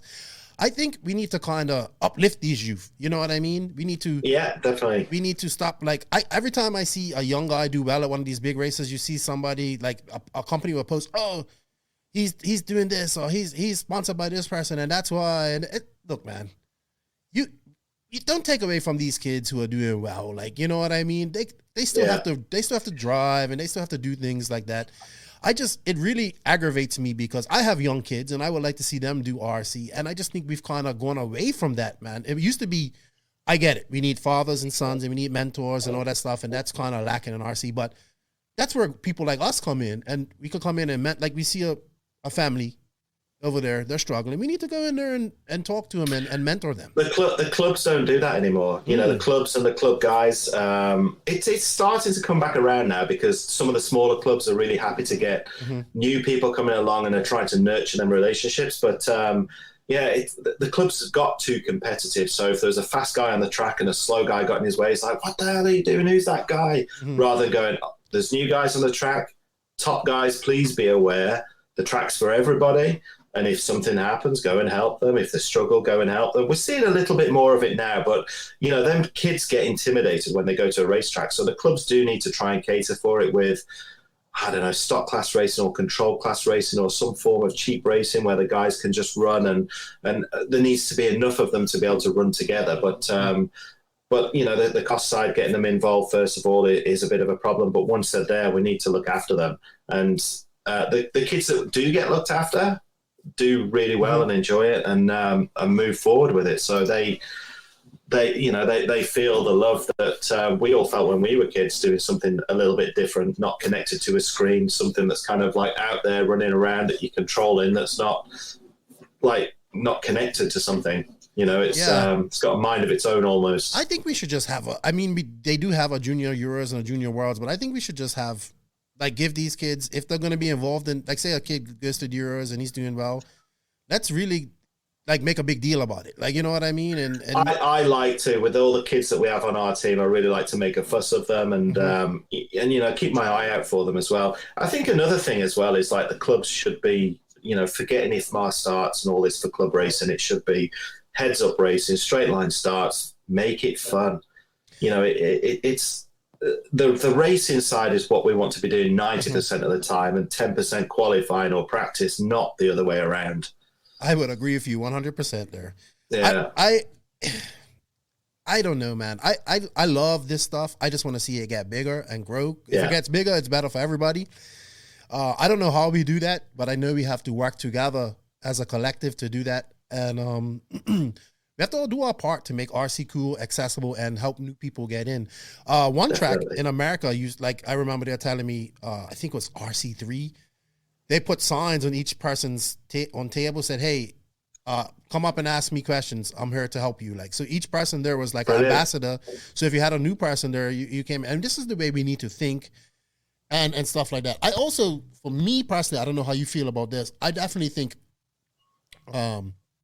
if you see it, but I see too many people getting into RC racing and immediately having these visions of becoming a professional driver and all this type of stuff. And I think, for me, I think where I'd like to see a change of that is, and I don't know how you feel as a team manager, I think we need a line between professional drivers and amateurs, so we can separate that and we can kind of get away from, I'm a pro, everybody's a pro. You know what I mean? I get it. Everybody feels like a pro. It's a difficult one because I guess that's what you guys do over there. It's like what level is considered sponsored driver, stroke professional. It's a difficult line to draw in the sand, I guess, which we don't have that problem here because it's all thrown together for one class. Right. We go 8-scale racing and Jimmy will be competing against Darren. Yeah. You know, it's and obviously Darren's the better driver and will do better than Jimmy. But one of the things I've been working on or looking at for the back end of this year is like the team dynamics for us, which is the young guys that feel afraid to kind of go and ask the pro guys or the higher guys in the team, the more competitive guys, questions. So I think next year we're going to try and mix the pits up a little bit. So we line them up differently. So actually the mid to lower level guys are actually with the good guys and mix the pits up a little bit. So it's not just all the good guys at one end. So we interact more as a team that can ask questions across the table rather than feeling they've got to go up and ask somebody and like, oh, you know, if they're a little bit shy. And it's also good for the top guys to kind of mix things up and help the other guys, because once you get racing, you're involved in the race and you don't really think about, oh, I just wonder if that guy over there is happy. Yeah. You know, that's, if I'm there, that's kind of what I do. But I think it's nice that we can change things up and have the interaction within the team, which we don't currently do, but it's looking like we want to do that moving forwards. Awesome, man. Awesome. I like AE. I run the 10 scale stuff when I get it, or whatever. I mean, if I ran 10 scale, I have a bunch of AE cars there back there. That was when my first 10 scale, real 10 scale car was an AE car way back in the day. I love their heritage too. I love talking to guys like you because I get to learn about what you done, and you know, I keep hearing how much of a legend you are, and I can see, you know, you've been around for a long time. But you have some really good ideas. You have some really good insight into the industry, and I always like to get those views from people because I work in the industry too. So it's hard, but I definitely think for us to go forward as an industry, we all have to kind of put brand loyalty to a side and try to go together as collectively. You know, we need to grow RC collectively. I know you got to run. We've run out of time, so I'm going to let you go. Would you like to say thank you to anybody before we get out of here? Everybody, all the RC fans that are out there, thank you for making this hobby, this industry, what it is today. It's a fantastic industry to be in, and I hope off the back of the COVID issues that we've had and the increase in popularity in RC that we've seen, that continues to move forward and it has a positive impact on the industry in the future. But that's a good statement. I would 100% get behind that. And next time I come on, I'm going to have a cool studio like you. Yeah, man, you gotta set up your office. I see all this stuff in the back there. That's awesome. And say what's up to his Arrogant Max. That's his new name. Somebody left a review on the podcast and said, "Wow, I like the podcast, but Max's arrogance is off the charts." So that's his new name, is Arrogant Max. He's actually been buzzing me whilst you've been online, which I don't think he knows it's going on at the minute. So I'll get back in touch with him in a bit. Oh, I enjoy having Max on. Super smart. He is, very smart, really nice guy. Another good guy to have on the team for sure. All right. Well, you have a good day. Drive safe. And thank you for your time, man. I appreciate it. Thank you for your time, Lefty the Great. Great disappointment. Have a good day. Take care. All right. Bye-bye. Bye-bye. We are now at that point of the show where you should fasten those seatbelts and put your big boy pants on. Whoa. Things are about to get serious. It's time for the JQ Racing Rant.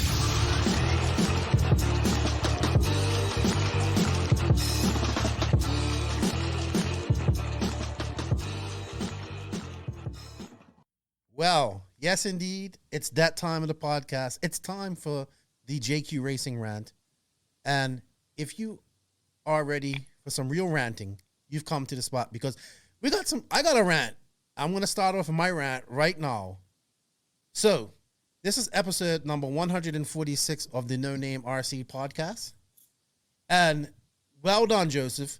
You have officially made this the most drawn out, longest recording session ever. It's literally taking me 5 days to record 2 hours with you. Congratulations. You just stepped up it to a whole different level. So real quick, so people understand, their podcast is late this week, right? It's late because of this guy, as usual, right? So we recorded 1 hour on Friday. Then the electricity went out, and then his phone died because he was driving in France somewhere, and he made it to France in some hotel in the middle of nowhere that was haunted. So he didn't have no signal. He had signal, but his phone died. Because you know JQ never charges up his phone, right? Never. So he's like, all right, we'll finish it tomorrow. Or we couldn't do it tomorrow. I got busy. So, so we said, we'll do it on Monday, right? We'll finish on a Monday because you went to MXGP. Monday comes along, we record another hour. And I'm like, hey, Joseph, I got to go because you took so long to get to this other part of France that you're at now, right? So anyway, he's like, I'm tired. I can't record anymore. We'll record tomorrow. We'll record tomorrow at 6 a.m. your time. So who's up like an asshole at 5 a.m. drinking his coffee at the office at 6? Why am I at the office at 6 o'clock in the morning? Damn well knowing that you won't be there till 7. I don't know why I do this to myself all the time, right? I don't know why. So anyway, 7 o'clock comes. This guy sends me a screenshot, 135 kilometers out from his destination. I'm like, 235. okay, even worse, 235 kilometers outside of his destination. We're supposed to be recording at 6 a.m. It's now 7. So anyway, I get busy doing a few other things, editing everything, getting everything ready. So excited that we only have to record another 20 minutes. Oh, he's like, well, when I get to my destination, I'll message you, and then we record real quick. 5 hours later, Lefty says, what's up, JQ? Where are you? Oh, I forgot. If I could have went through my phone and strangled you, I would.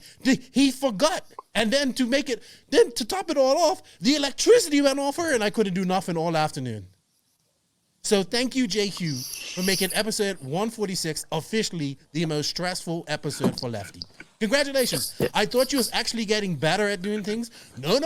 You just stepped it up to a whole new level of disorganization and lateness. So thank you. I thought you was getting better. I just see you just went to a whole nother level. Even Max said... But Max said what? He says, how the hell is he so disorganized? I was like, you should know. You spent 10 years with the guy. You know he can't do anything on time. You're the type of guy that will be late to your own funeral, and then you will complain that people aren't burying you right. You know what? This podcast has been recorded in 3 different countries. I think that's quite cool. That is cool. Well, 4 if we count yours. Yeah, Spain, France. So look at the positive side. I know. But anyway, we're sorry we're late with everything, people. It's all his fault. All right, Joseph. That was funny. But you're in Italy. You're all excited. You're hanging out with Mal. You're at the track now, actually. So you're doing some testing. Yeah. How's that going real quick? You are taking time off my testing, so let's get this done. Oh, yeah, but you wanted to do the rant. So anyway, let's get on with what you want to rant about, because you was a little bit upset after Buggyland. Yeah, I have a rant. Here's the thing. Miguelo has been hanging out with Joey. Okay? That's fine. They can exchange track building notes and how to make even more awesome tracks. That's good. But there's another development that I'm a bit worried about. And that development is most likely at some moment a discussion has been had about how to make more money with races. And the solution for a race organizer, how to make more money, is to maximize the amount of entries. How do you do that? You only have a limited amount of people. So you create more classes that the same people can enter. So instead of just entering one time and racing to your heart's content, you make the race so that that same person enters 2 or 3 or even 4 different classes. So they are paying multiple entry fees. Even though the amount of people is the same, you as a race organizer can make more money. Now, to an extent, this is fine because we are all of different skill level. So if this was my hobby, I can compare to motocross. I wouldn't like to go racing against Antonio Cairoli and Jeffrey Hurlings, right? It wouldn't make any sense because I am so far off their level. I would enjoy racing my level guys more. Even if we consider that there's seeding and you are in a heat with, the drivers of your skill level, still it's kind of more fun at some point when you are racing to win instead of racing to be 127th. I get that. I understand. So I understand how some class separation can make it more fun for people. But here we run into the issue. When you have the same car and you can enter it into multiple different classes, so you aren't anymore just racing because of a skill level thing. It's also you're racing like open class and 35 plus class and this other class, and then on top of that there's electric and nitro in those, then there's a truggy and there's electric truggy. Then it becomes a situation where the value of each class is diminished. So with that entry you don't get as much enjoyment anymore. It becomes a situation where to go to a race you really have to race multiple classes for it to be fun, because otherwise you're just sitting around waiting. So that's my worry about where this is heading, because now we had, I think, 4 different nitro buggy classes alone. And then on top of that, there was e-buggy and nitro truggy. And it's just getting to the point where we need to find the balance. European races have been awesome. Mostly they just have the one class, but sometimes they are split into 2. And that's fine. Everyone gets a lot of track time with that one entry. If you want, you can go to a race and just have one entry, and that's enough. But the way things are going, it looks like at least this race now in Europe is heading towards that US style of just maximize the amount of classes and entries, and then each class, the value of what you get is just, it's not good anymore. And also, when the attitude shifts to that, what tends to happen is the goal of making a fun, enjoyable race and sort of focusing on the value return to the racer, that starts getting forgotten. Now, it's not the case at Buggyland yet. Everything was great. There was a buffet. There was a bar with drinks and food and good pit space, and everyone had electricity and chairs and tables and tents, and like everything was taken care of. Good compressor for cleaning the cars, all of that. But I'm just saying, we are seeing the signs of heading in that direction, and it's not good. Well, so we need to nip it in the bud right now. Well, to be fair, you're not the only person complaining about that. So I saw lots of reports from this race talking about the same thing. They're just not happy with how it was done, and I can get that. And also my main gripe with this was the absolute look. All right, first off, I'm happy that we had Chris from Circus RC there. I enjoy when he does pictures and the inside looks and his website stuff. But Chris is not a live streaming service. You know what I mean? He streamed that race for his French viewers, and that's not his thing. He's just doing it from his phone. He's not there to stream. we talked about this race. We did a preview for this race. We thought there was going to be cover. You know, I thought Info RC was going to be there. I was so fucking pissed when I found out they weren't there. And then there was nobody there. And then, you know, this is only the second time we've got to see all you guys race this year. Second time, you know? Second time we got to see the pro guys in Europe race. And we didn't get to see them race. So at this awesome track, this awesome track in the middle of Madrid, you know, great racing going on, and we couldn't really watch it. We had to follow it. The only way I could watch it was to follow it with, you know, with my phone. And then I was watching what Chris was showing. So I want to know what the frick happened. Why wasn't Info RC there? What's going on? I don't know, but I think something happened, like some sort of personal kind of level issue happened. I think there was supposed to be coverage, but for whatever reason, something went wrong to where there wasn't. So I think originally the plan was that there would be some coverage, but then for something happened and then Info RC didn't show up, and I don't know who's to blame or who gets the biggest slice of the blame pie, Miguel or the organizing club or Info RC. I don't know, but I do believe that there was a plan in place for there to be coverage, not like RC Racing TV level coverage, but something, right? Right. But then it didn't happen for whatever reason. So next year, definitely, I mean, we're working towards, I mean, I'm pushing for it too, and kind of pitching the idea to have proper coverage for this race next year. Well, here's my question, Joseph. I know that Miguel wasn't Efra supposed to be involved with Miguel in this whole like Masters of Europe thing a couple years ago or something like that. No, I don't think Efra was. Efra is doing the thing with the national federations where Control or RC Racing TV. I know that stuff. Like they are doing the national races of the federations, but not these races. I get believe. that. Well, this would have been a great collaboration to do. You know what I mean? They could have done it. It would have been. They could have done it like used Info RC or used the cameras there, and then just had Nick and Matt.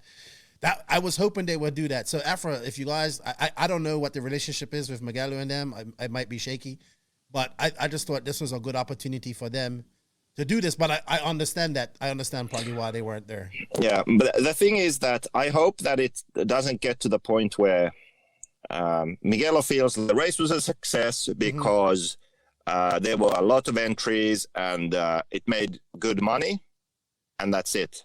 Because there are so many other things that you need to consider for was this a success or not. Right. And a lot of people that I heard talking were saying that they weren't really happy with the way there were so many classes and that one entry didn't really get the value. Now, there's one thing that happened which makes it's like get out of jail free card almost.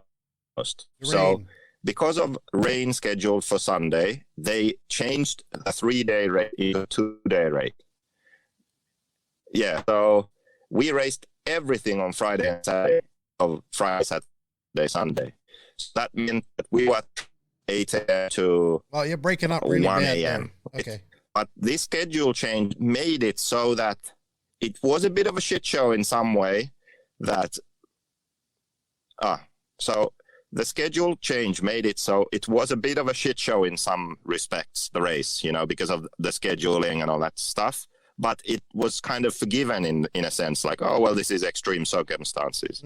So had it been normal and had there been any kind of issues then where people don't feel satisfied, then it would be more legit to complain. Does that make sense? I agree with you. Rain saved it. They ran the race fine, no problem. But I mean that because of this, it's like, well, this was extreme case. Like, yeah, I get that the rain kind of gave it an excuse, so people weren't stuck there all day and whatnot.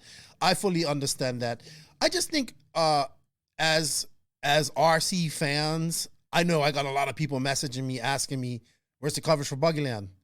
And I felt like an idiot because I thought there was going to be coverage. And I just wanted to see these guys race again because we haven't gotten to see them race. And I wanted to see you race. And honestly, we just couldn't tell with Chris's stream. And that's I'm telling you, that's nothing against Circus RC. That's not what they do. You know what I mean? I think if Info RC would have been there, like, he does a good job on his own. So it's quite a shame that the fans of RC did not get to watch this. And I hope Mugello, I mean, I guess there's some space for a race like that in Europe, but I don't know if Europeans really like that. I mean, it was like 3 or 4 or 5 truggers in pro. Did they run all the truggers in the same heat or something like that? I can't remember. I think there was a full hit at least, yeah. Okay. But it's just, let's not start this game of just add 35 plus. What the fuck is that? Let's be honest. I mean, I raced it. It was good for me because I could only race Nitro Buggy. Mm-hmm. So I had 2 classes of Nitro Buggy. So for me, I liked it because of that.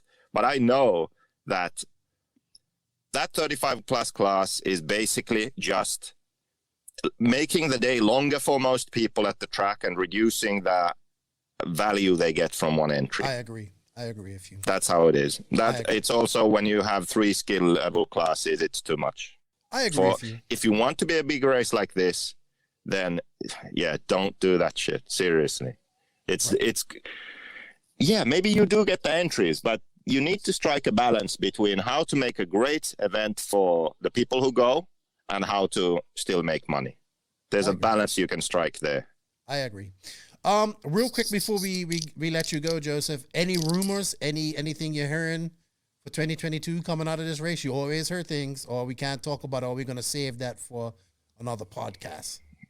Well, this race, actually, I was sort of thinking like, I haven't been to a race in such a long time, good time to catch up with people.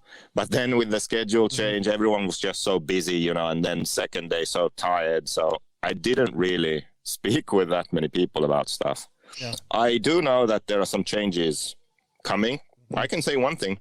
So it seems like Baruffalo is switching to Tekno. Really?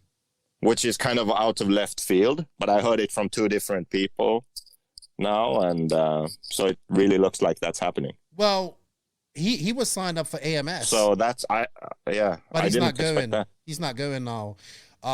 But I mean, Tekno needs a top European driver. So I can see this being a good move for them. Have him. So this could be a good move for him. That'd be interesting. I'm hearing some rumors. But I would expect some movement in silly season this year. Well, it's gonna be a lot. We're gonna see a lot of I because of COVID maybe, but I think we'll have some changes coming. Oh, I know there's some changes coming. I know. So, but that's for later. We gotta keep people, interested. Keep people interested. Silly season's gonna be awesome. All right, Joseph, I'm gonna let you go. I know you're at the track. Hey guys, we have an NNRC Discord. Now it's open. If you want to join that community, it's really cool. We get to know each other better and talk about other things besides RC. The link for that is in the written description of this podcast. Joseph, thank you for your time. Even though this podcast took five days to record. So real quick, what's next for you after the Reds GP this weekend?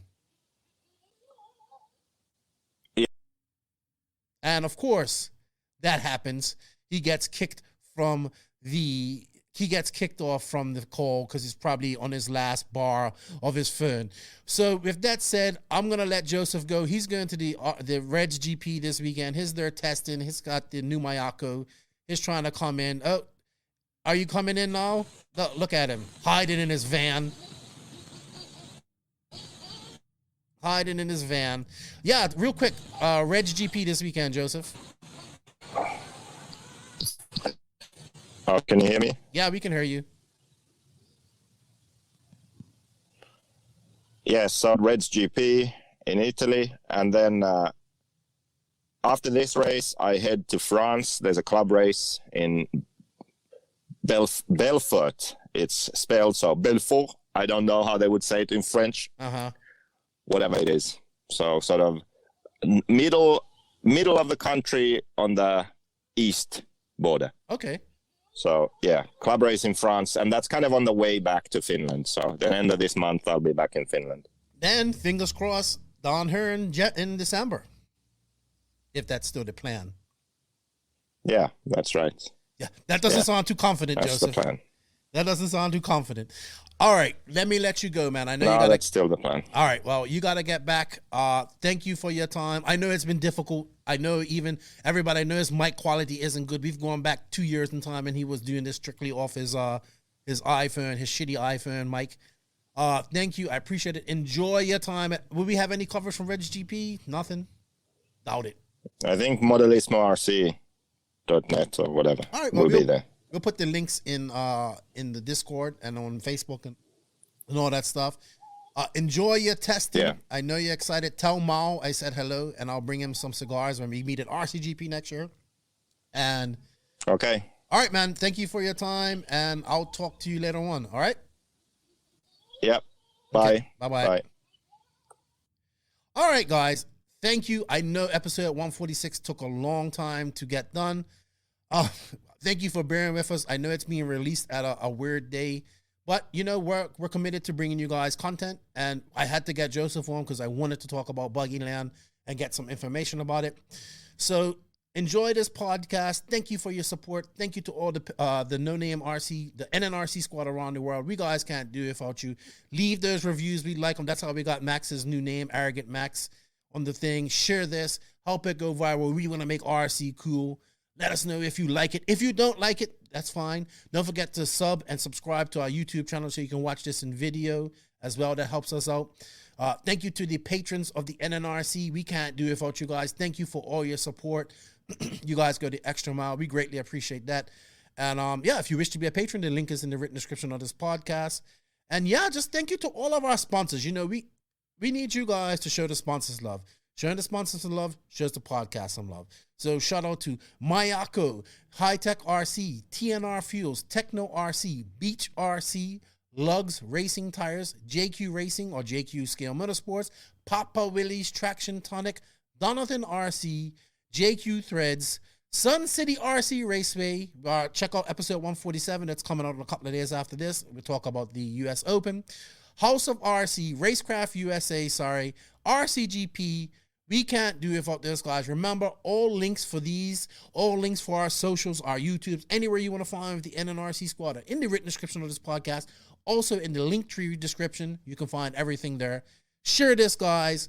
Remember, RC is awesome. You know what? I want to leave you guys with something before we leave. I had a long think about why I like RC. I like RC. You know what? RC has been so awesome to me. When I wake up every morning and I can talk to somebody different around the world about RC. When I meet somebody new and they're just getting into RC and their passion and all that type of stuff. RC is freaking awesome. Let's spread the word and get more people running and racing with us, and it will make it better for everybody. So with that said, Nitro is the glory. E-Buggy pays the bills. If you ain't grinding and sliding, Lefty, JQ is already out. Enjoy this podcast. Spread the love. RC is awesome. We'll see you next week. Thank you for listening to the No Name RC podcast. We greatly appreciate all the support and love from you, the listeners. Without all of you, none of this is possible. Special thanks to our patrons on Patreon. If you wish to support the podcast further, you can at patreon.com/NNRC podcast. As a patron, you will receive early releases, special content, and patron-only giveaways. Also, please follow us on Facebook, Instagram, and our website, www.nnrcpodcast.com. Remember, Nitro is the glory, but E-Buggy pays the bills. If you aren't having fun, it doesn't make sense. And if you ain't grinding, you're sliding. Lefty out. Nitro is the glory. Nitro is the glory. Nitro is the glory.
That wasn't so bad.